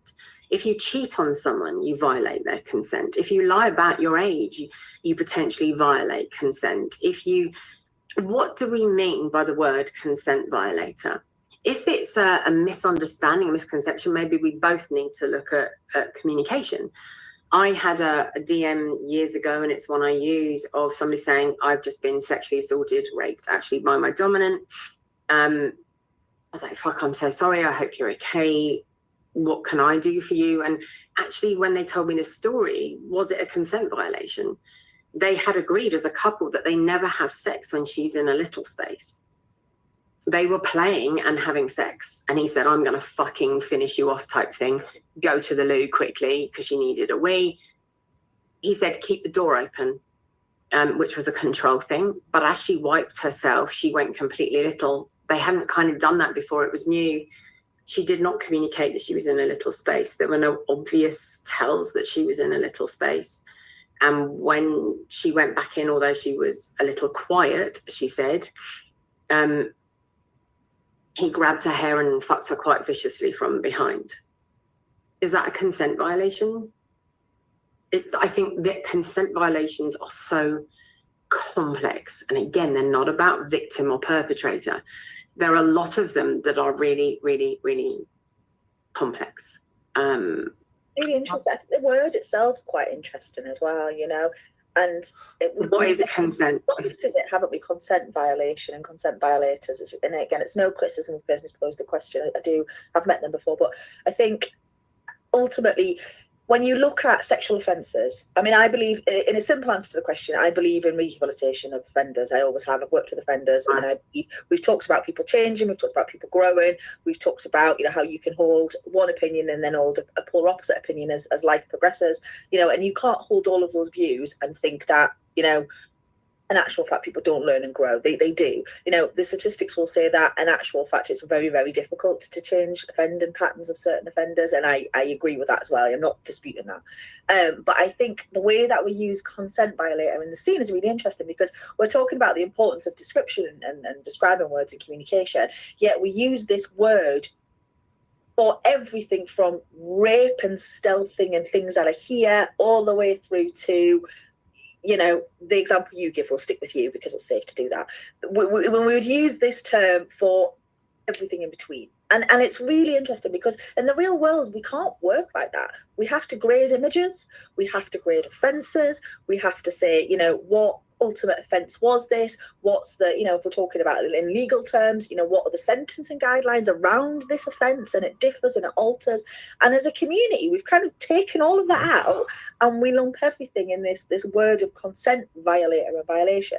And I think that's actually problematic. I know it's not the question that you asked, Miss Bird, and I do apologise, but I think that needs to be talked about more. I think that's really, really difficult. Does that mean that people do not experience things that they shouldn't experience in the scene and in our community quite regularly? Yeah, I think actually that does happen. I think that happens. And what do we do about that when it happens? I mean, that is the age-old question. We've had loads of different kind of governing bodies for the scene, policing, people who promise safe spaces, people who, actually run by half the fucking offenders who do stuff off their tits on drugs and don't get half of it. What's the guards and that old, all of that old kind of...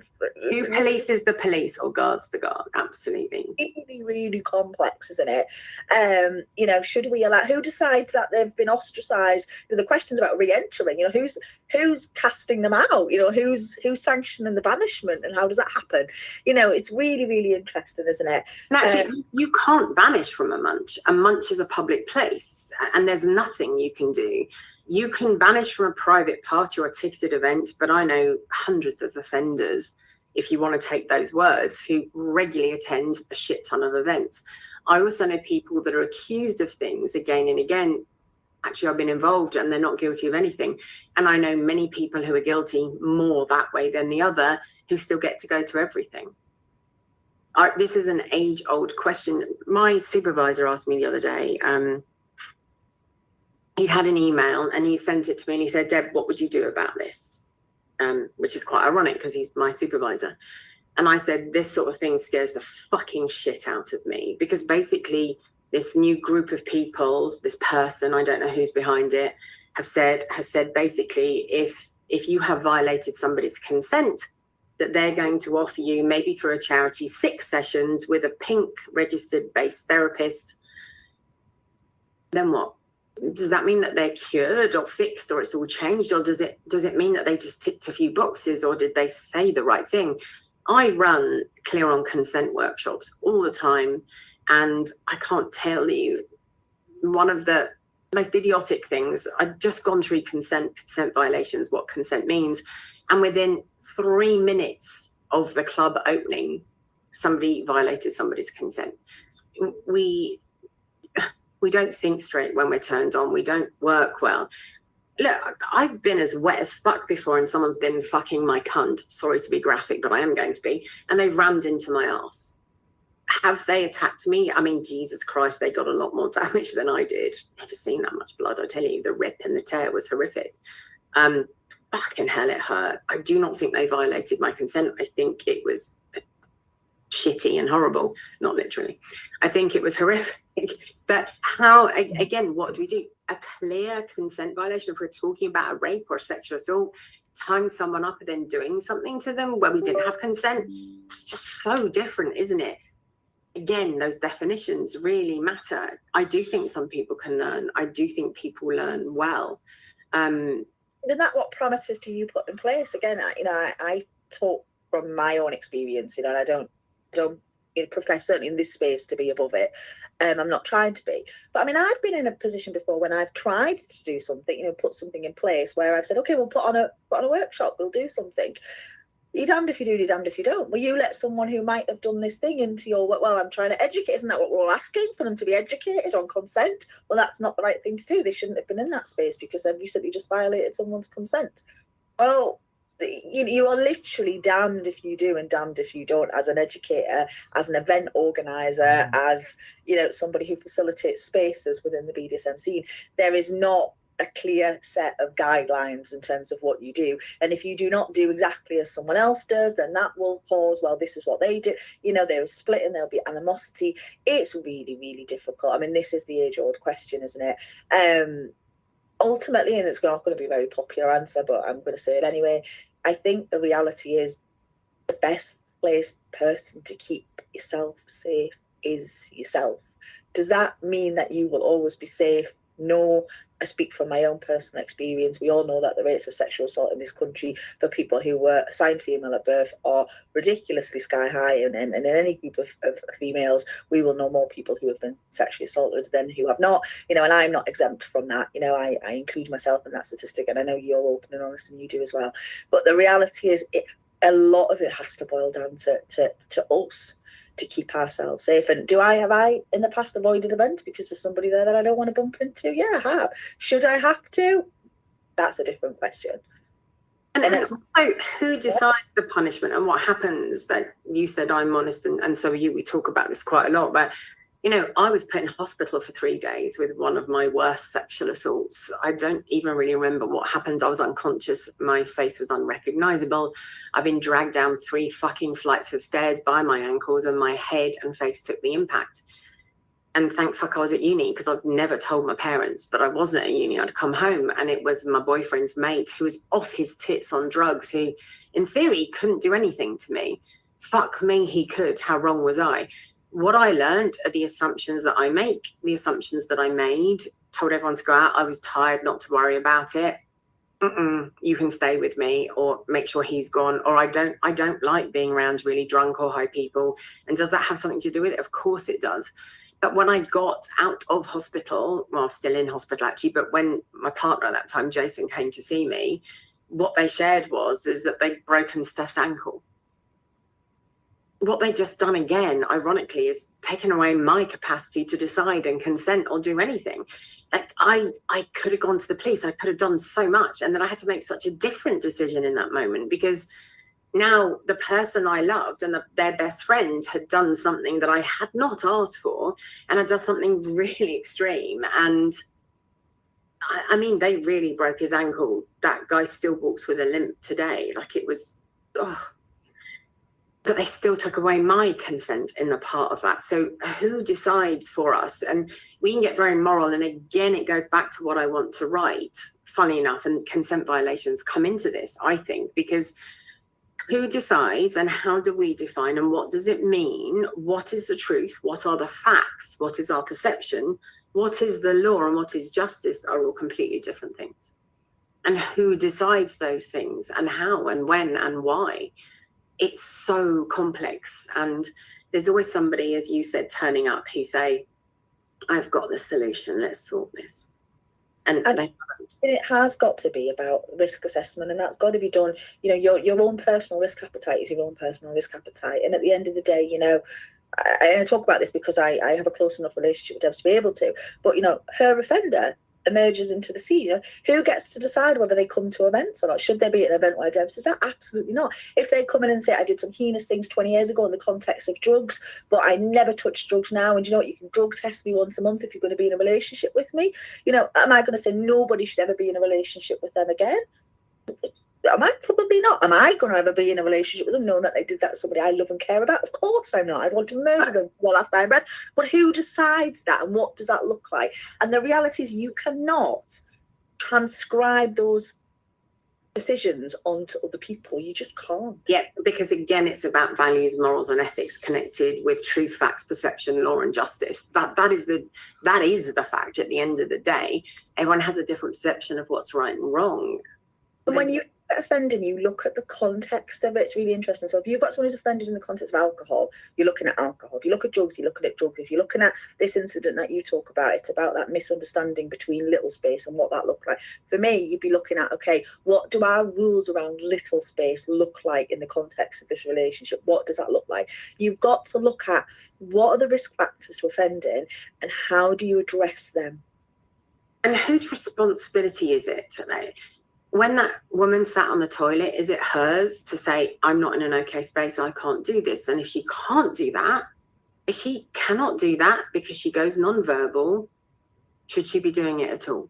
Somebody came into, which that's not about the victim blame either. I really understand that's where people go. Somebody came into one of these rooms a couple of years ago. I don't know if people remember, because a few of you were here. And they shared that when they come out of subspace, what they tend to do is punch the person. Does anyone remember this? I remember. They actively punch the person that's put them there. They get very violent as a form of response. And they said to me, Don't fucking tell me that I have to stop doing it. And I went, of course I'm going to fucking say that. If you know you do that, unless both your hands are tied and restricted, I don't want to come anywhere near you. That's called accountability and responsibility. You are not taking responsibility or any accountability for what you do. And I've had something recently where there was a consent violation where a couple have come to me and he was very, very, very pissed. And one of the first things we've said is, right, you're not drinking anymore. But that's only the initial thing. Now we have to look at what happened when he drank that enabled him, or that he thought he could do that. That just stopping drinking isn't enough. What was in you to do that? What happened here? And what steps are you taking for reparation? What's changing? As I say, sorry aren't words. Sorry isn't a writing. Sorry is a change in behavior and or learning. And some people really mean those changes and some people really fucking don't. You research people, ask your friends. Poppy's told me something about her life in the past about somebody that I know. I don't even say hello to that person anymore because I fucking 100% believe her. And that's what happened. I didn't know that before. Yeah, well, we do become quite self-governing, and that has its pros and cons as well. But we do, interestingly, Diana posted, he said, I'm struggling with it from both the perspective of being an organizer and also a victim. It's very difficult as I want to allow room for growth, understandably, but I don't want to put people at risk. And again, it's that assumed responsibility. And I get that, as human beings, we do nurture, we want to care for people who are motivated to put on good events, do care about the experience of the people who attend them, of course they do, but where is that line? Where does it begin? Where does it end? Where is personal responsibility? Ultimately, if somebody does something, that responsibility sits with them. And although we do not have really good processes in place for managing that always, it would be very naive to think that we don't talk, we don't communicate, we don't police, we don't vet, we don't, is that always effective? Of course it's not. But ultimately, if you're organising an event and you've heard whispers about X and X is attending that event, I can guarantee you are minimising the risk of something happening at that event just by being acutely aware of that. And is that a fail-safe system? Of course it's not. But I think sometimes we need to recognise that it is important. And if we didn't have that, if we didn't have our intuition, if we didn't have the ability to be able to vet and to talk and to communicate, I remember back on IC, years ago, Informed Consent, the website, for people who aren't familiar with it, prior to FetLife, that was one of the main motivations for having the network element back before the internet really had social networks, was so that we could vouch for and we could talk and we could communicate. And in actual fact, that's really, really important. And so I think when we talk about people, I think we carry a responsibility as well. If we didn't see it with our own eyes, if we didn't, hear it with our own ears, I actually think we should be really accountable for what it is that we say and what it is that we put out there, because it is how we police and manage our community quite often. It's so much about also going slow, finding out bits about people, understanding what's happening and their motivations, and is this transactional? What does it mean? So much self-reflection to look at, sadly. And I know that I've changed. I will not repeat some of the things that I've done, and that's how we learn. I am not somebody who goes out to violate somebody's consent, but have I? Yeah, 100%. 100%. And actually, one of the things I ask people if they want to play with me or I want to play with them is, when something has gone wrong, what have you done? And if something were to go wrong, what's your plan? And if they can't answer that, if nothing's ever gone wrong, I probably don't want to play with them, in all honesty, because shit happens. And if you don't have a plan for when shit happens, interesting. How's your ego? What's happening there? I think they're very important basic questions. The next question is a private question, so I'll ask it. What is your viewpoint on age gaps, in particular men being much older and women being younger, particularly women 24 and under? There feels like there is a reason for this question. There feels like there's potentially a setup in this question. There feels like that there is something going on within this.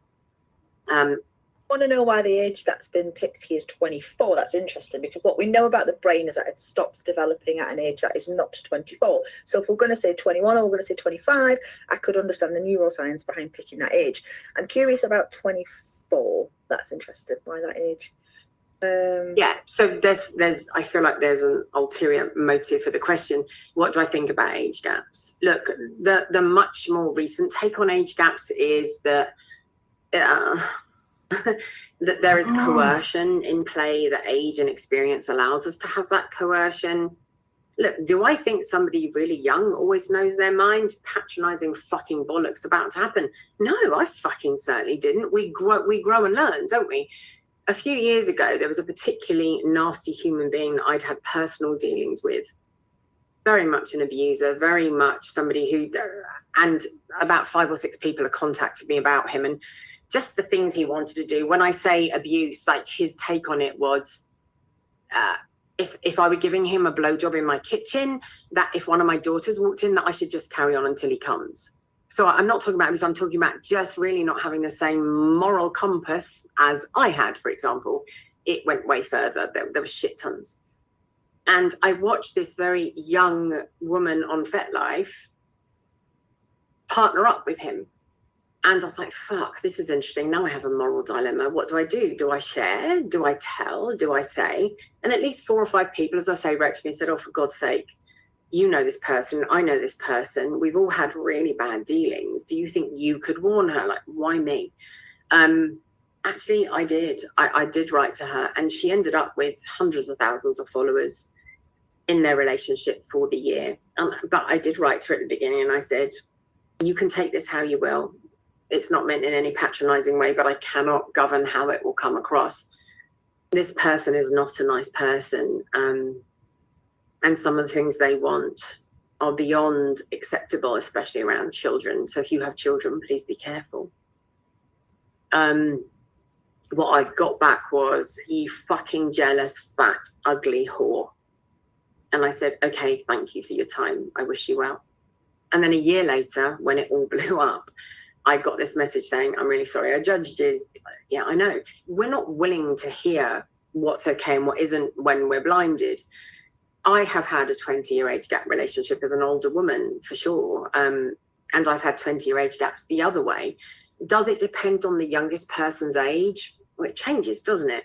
If you've got a 15-year-old with a 16-year-old, absolutely okay. Wouldn't send nudes, wouldn't send, there's lots of stuff that happens there. If they're in an established relationship, the police would do nothing. If you have a 16-year-old and a 19-year-old, still okay. 15 and 19, now we change. 15 and 30, now we change. 12 and 25, now we change. Why 24? What does that even mean? Because our brains do work differently. And could we argue that, why does the gender matter? That there is, of course, privilege in certain ways. I was watching May to December the other day. I don't know if any of you have seen it. It's based on a true story of a school teacher who seduced a 12-year-old boy. She ended up pregnant. She went to jail. She went to jail for a long time, still didn't see what she did as wrong, and came out, and they ended up getting married, being together and having a couple of kids. After a while, actually, it started to get to him, and he started to question, was this abuse? Fuck, 12 years old. All she kept telling him is that you were in charge. You were the one who wanted sex. You were in charge. When there's manipulation involved, I think power can come in many forms. I think age is one of them. I think success is another. I think finances are another. I think if you pick on somebody who's already been a victim in many respects, and have that mindset slightly, then that's a power that can be abused. We can manipulate by love bombing. We can tell people that they're everything. There are so many things that we can do that influence and manipulate. Do I think age makes a difference? Yeah, I do think it's one of the factors. Do I think age relationships should exist? Fuck, that's a big question, isn't it? I've had them. Would I do them anymore? Now that's where it gets interesting, doesn't it? No, I do not want someone in their 20s. We're at different places in our lives. And I don't want someone in their 90s, probably. How well are they? Am I a carer? I'd probably give them a heart attack if we're fucking. Like, so what do I do about that? And then vice versa, someone could worry about me in that scenario. Do I want someone to be my carer? What are we after? Am I being fetishized for age? What does it mean? I think where we are currently in today's society and culture is that we turn around and say that It is the current situation that turns around and says, in our culture at the moment, that says age gap relationships are more manipulative than we ever used to say. But that used to come from an okay place. If we go back hundreds of years, age gap relationships, once we're talking legal as well, were about protection. Marriage was for protection. Women didn't have any rights. So I think it's okay for a 50-year-old man to go into a village and buy a 12-year-old. No, I fucking don't. But does anyone know the lowest legal age of consent in the world? Does anyone know that here, perchance? Do any of you know? It's rather shocking if you compare it to the UK. It's 9, isn't it? It's just changed. So it's 11 was the latest, but there are still places that say that 8 and 9 are okay as well. But the legal aspect is around 11. Crazy. And I think it is, I think this is another one that culturally has shifted. There's been lots of talk this week, hasn't it, about the darts player. Have you seen that? I don't know much about darts, but I know that a young man has done very well in darts this week, and he's 16-year-old, and he has an older girlfriend, and they've published his birth certificate because he looks, have you seen it? I mean, he looks in his late 20s from my perspective. I don't know how old you think he looks, but he certainly does not look 24 months older than one of my children. And if you've met my children, you'll know how absurd that is. But like, it's just crazy to me that human being only has 2 years difference on a birth certificate. But they've published it, and there's been a furore about the age of his girlfriend because she's in her 20s. But you see them, and in actual fact, there does not, and again, it's my perception, but there does not look to be any kind of imbalance of power in terms of their relationships, certainly how they look, how they talk, how they communicate, how they've met. And I think context is really, really important. But we've definitely got hang-ups. We've got hang-ups in terms of the gender of those relationships. So people who know me will know that, I have a sibling who was a male sibling. He ended up a number of years ago being with a woman who was a little bit older. They've been happy all of their lives. Would that relationship raise eyebrows in a different way now? Absolutely. Should it? Yes, probably. But we still really have some very questionable cultural and societal issues to get around in this. We talk about the traveling community, we talk about loads of different things that are difficult conversations to have, but it exists, and the reality is what is okay now is very different to what was okay a generation ago. We talk, what is it, the relationship that always gets a lot of stick? I always forget which one it is. The one who have all the children, 19 kids and counting. One of them was 13 and one of them was 16 or 17, but they were both brought up in care. They had a very complex origin story. When you think about them, there's always, is he a paedophile, is he not a paedophile, and that is thrown around on the internet. That relationship probably wouldn't be able to be established now and be okay. It was then, but we continue to judge it through the lens of today's standards in terms of, and I do think we have to look at relationships in the context of when they were born as well, if that makes sense. I think that's really important, and I think things are changing. Do I think they should change? Yes, I think they are changing, but I do question when society tries to apply current standards to historic things. I always find that really interesting. It's just a really complex question, isn't it? Because what we have to look at is power. How does the power come into this? Where does the power sway? What does it look like? What does it mean? And for some people that can be age. For other people, that can be a boss. So while it's okay for God fucking hell, I slept with my A-level teacher. Jesus Christ, that just isn't okay, is it? But when I also say that I was 18 and he was 24, actually it kind of is okay because it's now legal. But if I was 17 and he was 24, it isn't, because it's all about positions of power that come in versus age gaps and different references and why. A lot of people have power because we give them power. I'm still curious as to why 24. I'm fascinated by 24. Why? And why just men and women? Because actually older women can be just as dangerous.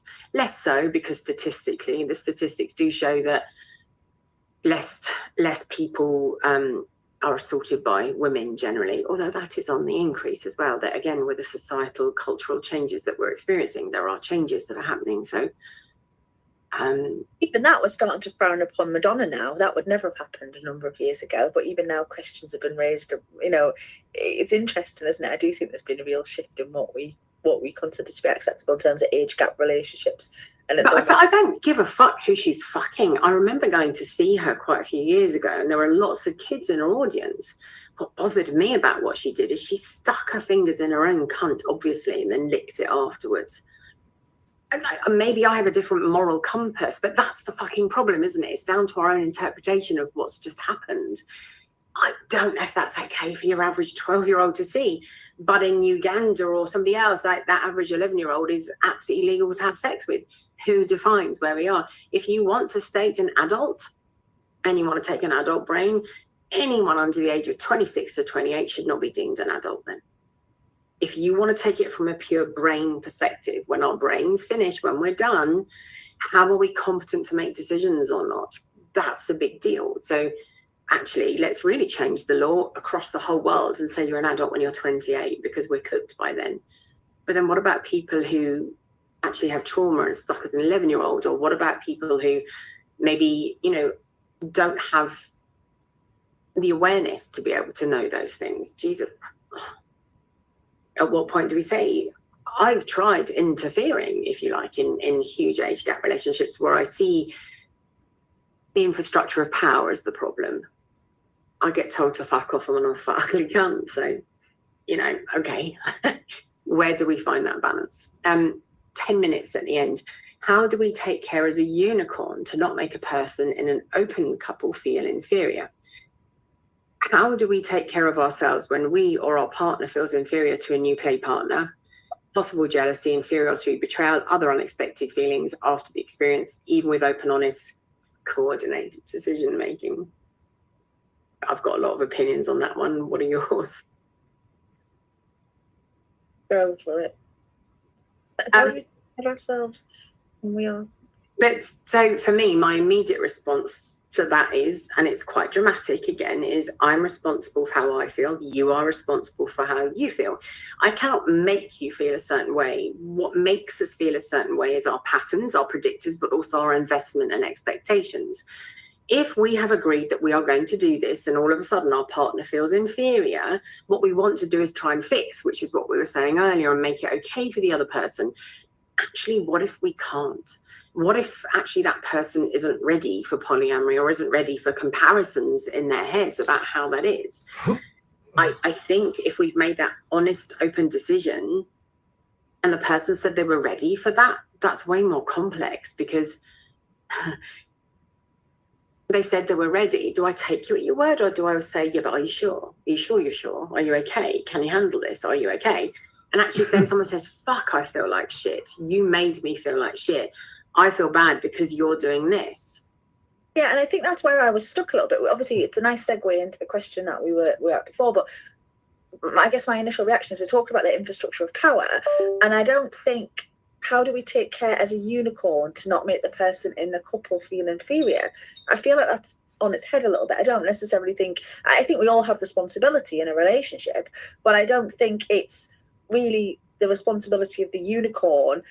I almost feel like that should have been done long before the I feel like a lot of couples work. The carts come before the horse here a little bit in that regard. I think they should have a really good understanding of how they want to be taken care of. I think they should have done their pre-mortem to recognise that, in actual fact, it shouldn't be surprising or all too surprising that there's been emotions that have come up for us in this relationship. Now we've taken on a unicorn. What does that look like, and what was the contingency crisis plan we put in place for when that happened?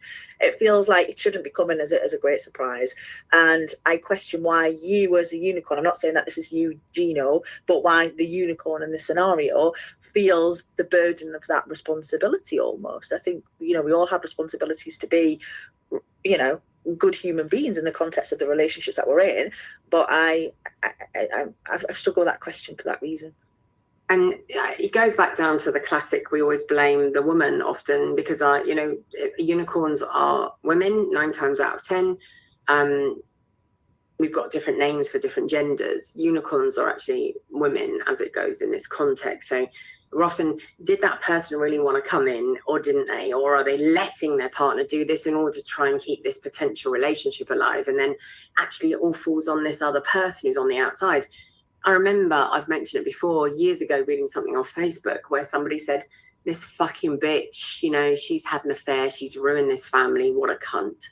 And by the way, she lives opposite the railway station above the florists. fuck me, that's interesting, isn't it? We've gone straight to blaming her, let alone he who, what, I'm sorry, was it forced? Did he slip into her? Come on.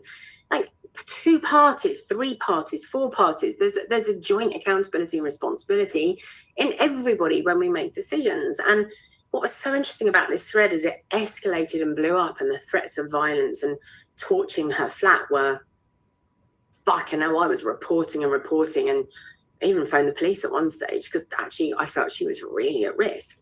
What was interesting is she then wrote and said, I don't even understand who you are and why you've written this. If you're talking about the person I think you're talking about, we met after they'd broken up. And then the husband chimed in and said, we met long after so-and-so and I broke up, and he tagged her in it. And then the wife wrote, I don't understand why everyone's hating on her. My ex-husband and I, like we're breaking up, and we were, and they've met afterwards. Fuck, the hatred for this woman was unbelievable and actually life-threatening. At what point do we blame? At what point do we say, I think a lot of people try and hold their relationship together by opening up, like we do having a baby. Yeah, that's never a good idea. Opening up because you want to save something is just going to make that rift into a chasm, and we're talking large. How do we balance that? Fuck, it's down to each person, but it's down to the couple. That is the privilege that they've got. Why on earth is it someone else's responsibility that's outside of it? I don't always get. I find that one really hard. Yeah, so let's have a look at a few things that people are saying just really quickly. Deb, do you have a writing on this? No. Well, I think for writing in terms of consent violation, we have not. No, and you know why I don't? Like, I was attacked the other day, whether anyone saw it or not. I wrote a parenting tip, and a group of very right-wing, very particular Americans got hold of me. And it was okay, you can disagree with me. But it then became that I'd stuck a toilet brush up my cunt quite a few years ago and punched the wall. That is definitely a story I've told. I understand where that's come from, but it wasn't me. I was stating, I think that's a very dangerous thing to do, to put a dirty toilet brush inside your cunt with membranes and feces and different things. I think that's a recipe for a very nasty infection, and it's not something I would recommend. Where the punch, it got so personal. It was shocking, and the hatred was shocking. And I've done a lot of blocking. I've had hatred, but not at that level. They're like a little group that go around, and as I say, very right wing, very American. Okay, I don't want to write that writing. And I'll tell you why I don't want to write that writing, because half of what I write is quite controversial. I do want to write it. I don't want the hatred that will come with it, because it's shocking how many people will just write what they want and say what they want and start attacking you. And it is horrific. It is horrific. How do we do that? That's hard. I don't know how we do that. And I think someone said perhaps that's a good call to write about what guidelines we could envisage and possibly fabricate or outline for future events regarding consent. That's a really, really impossible task from my perspective. And it's really interesting because there's not any, I've had a little look down, there's not any more questions, but there's some conversation, which obviously we're going down. But it's really interesting because it's, do you have a writing on this consent violation topic that covers what you've just said? Who decides? What does it look like? Facts, perspectives, etc. It would be so difficult. And then there, Roy, beautifully, actually, you sort of said, Roy, I really think it's time that we put the onus on the suspect to prove they are not guilty, rather than the victim having to prove their attacker is guilty. Then there is little evidence that the perpetrators know they will probably get away with it with our current system. And then Zoe and Aqua put, but let's flip it about what people who make false accusations, how can someone prove they haven't done anything? You can't do that. Evidence can be fabricated and lies told. And then Roy says, yeah, I agree with you, Zoe, and that's why the current situation will never change. And it's really interesting, even in this, I guess, just this space with a few different people talking, it really highlights why that's a really, really impossible task to do, because what is acceptable and what isn't acceptable. I don't think the scene will be able to be in a place where it could agree on that anytime soon. I wish it could, but I don't think that's on the horizon. I don't know about you, Debs. No, I don't, and who knows, we'll see one day. That'll be interesting. And also Coffee Time wrote, and this is such a classic example of this as well. I can see why a much older partner is appealing for people looking for a good dominant. Why? Why does age equal experience? A 25-year-old could have 5 years of experience of doing this intensely in a relationship every day, or with 500 different people. Still going to go back to therapy on this one about the morals, the ethics, and all of this. When I first started studying, the Code of Ethics was a list of 380 things that we had to learn. The Code of Ethics for a new therapist coming in is different.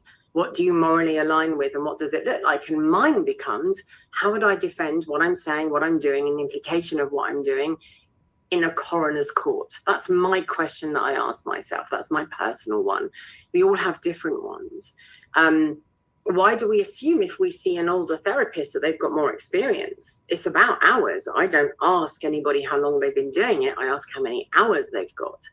And is it just with one person? Because if it's with one person, that's not necessarily experience. I think people can be more confident, but I think they can also be more stuck in their ways. I think they can be arrogant and, as I say, stuck. So again, it's so interesting, isn't it, that we do that, and actually we assume age equals experience. I've argued this one a lot on FetLife, actually, when someone says, well, I like an older person because they're more experienced. In what? Because if we mean dominance, how does that work? What does that mean? Gosh. How do we critically evaluate anything? And I think that's a skill, isn't it? How do we critically evaluate the things that are hidden online, that have been put out there, people's versions or interpretations of event? A lot of what we're hearing is somebody's perception of a set of circumstances, and that's okay, that's their truth.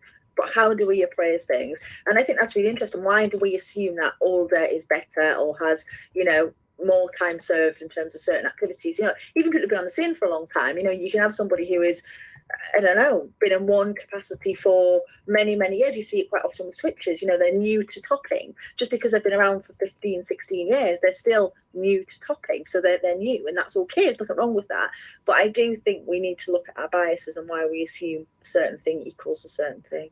I just got sent a link to something. This is exactly about what we've been talking about. And somebody has said, I can't make a post on here about it. Go and look at this particular salesperson who makes things, so like fetish stuff on Twitter. Do you want to buy from them now? And then people have looked and gone, fucking holy shit, I certainly don't. There's discriminatory stuff, whatever. And then what the first person has come in with is, well, market organizers need to take a stance and stop inviting them to trade. There's an immediate response to that. Where does that go? Where do we go with that? You can choose not to buy from them. Do we engage in conversation? One of the most beautiful things I saw online many years ago was a real strongly opinionated woman. Like, you could hear the southern drawl. She had 3 shotguns just over her shoulder, let alone anything else, right? And she was real redneck. She said, my fucking daughter is like, she's weird now. She wants to band her tits, and it's your fucking fault because you're some kind of queer and you shouldn't have done that to her. And actually what this person did who had transitioned was absolutely caring and fucking beautiful, and was saying, I'm so sorry you feel that way. Is your daughter okay? What's happening for her?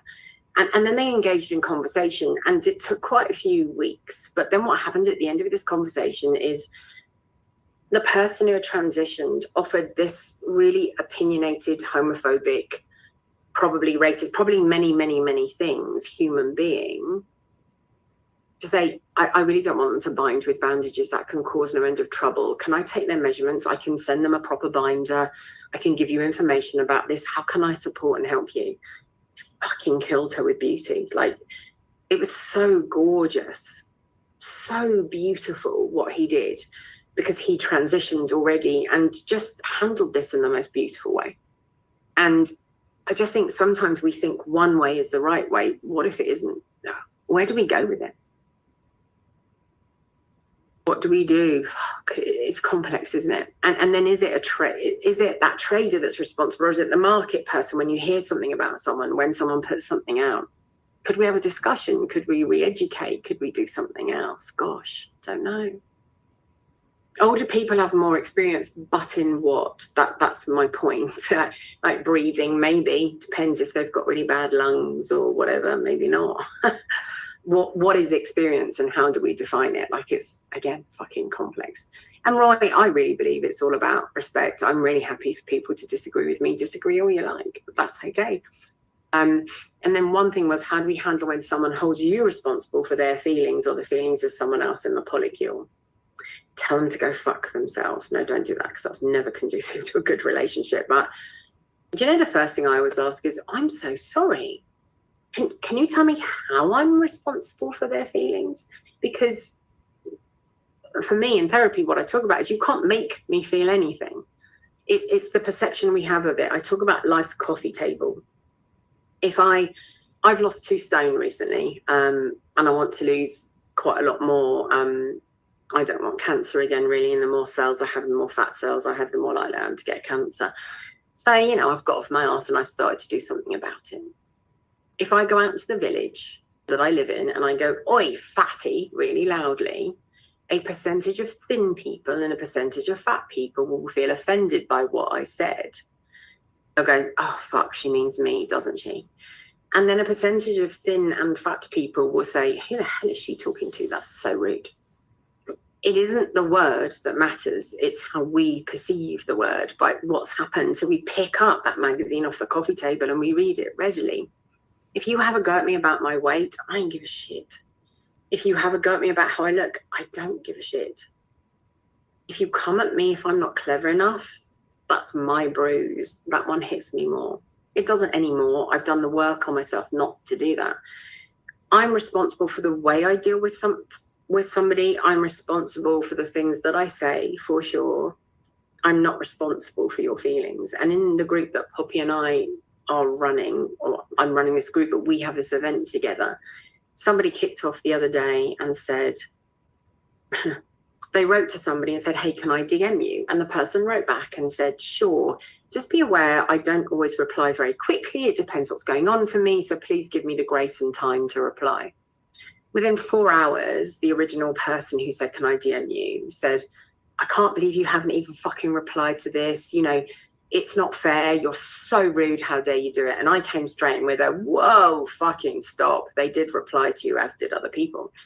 And then their next point was, yeah, but you don't know what's going on for me. What if I'm suicidal? How is it that person's responsibility all of a sudden? Where is their personal accountability? I'm a fucking trained therapist with fuck knows how many hours nowadays, 50, 60, 70. It was well over 50 years ago. I can't stop someone from taking their life if that's what they want to do. How do you expect me to do that? How am I responsible? How is that person? And I said, if you say anything like that again, you're at this group and you're not coming to the event. I'm warning you now. Dead straight with it. I'm not having that. And then people make assumptions because Poppy and I are running this event. Oh, it must be safe. No, it's not. You're going to a locked room where you're having a nappy changed. It's going to take me 3 minutes to get in there and get up the stairs. Just because I'm running it, just because Poppy's running it, doesn't make it safe. Does it make us a little bit more aware, or we intervene and we do stuff? Yeah, maybe. It doesn't make it safer. This is everything that we're talking about is about personal accountability and responsibility and how we learn. And if you're really struggling with feelings, move it towards behaviour. So when anyone says to me that they're struggling in terms of how they feel, or, you know, a situation I might have been involved in, even though I don't recognise that I would make somebody feel a certain way, but if I've been involved in something and someone that has had an impact on someone and they are feeling a certain way, that's fine. But I always like to transfer it over to behaviour pretty quickly. So what would you like me to do about that? How could I have handled this differently? What needs would you like to be met? What does that look like? How does that look like? Into something really tangible really quickly, because unfortunately feelings are, you know, I need some nice analogy here, but you can't see them, you can't touch them, you can't do anything much with them. So if someone's really, really struggling with their feelings of insecurity in a relationship, what behaviour do they want to see in that relationship? What do they want to be different? What's going to help them and why? I try and move away from feelings pretty quick in those sorts of scenarios. And responsibility, I agree with you. What were your expectations? Again, we go back to expectations, don't we? What do you think I should have done differently? Like, how am I responsible? And the problem is the person will speak from a feeling perspective. You could have, and what we do there is we get on the drama triangle. And if you don't know the drama triangle, look it up because it's really worth looking at. It makes a real difference. We're persecutors, we're victims. That's really important to look at. Or we're rescuers, and neither of those are healthy or adult or present. Neither, I said neither, any of them, because there are 3, because clearly I can't count and I'm tired. We have to think about that. Right, my food shop is about to arrive. I'm really grateful for everybody coming. If you would like a specific workshop topic for February, let us know, because we often do a specific topic and then a general one. And I understand a lot of what we've spoken about is contentious today, and I guarantee every single time we do a Q&A one, that's exactly what happens. So thank you all very much for being open-minded and listening. And Happy New Year, everybody. See you all soon. Bye. Bye. Wank away. Yes, wank away. Wank away. You look like a wanker. Thank you. See you later. Recording stop.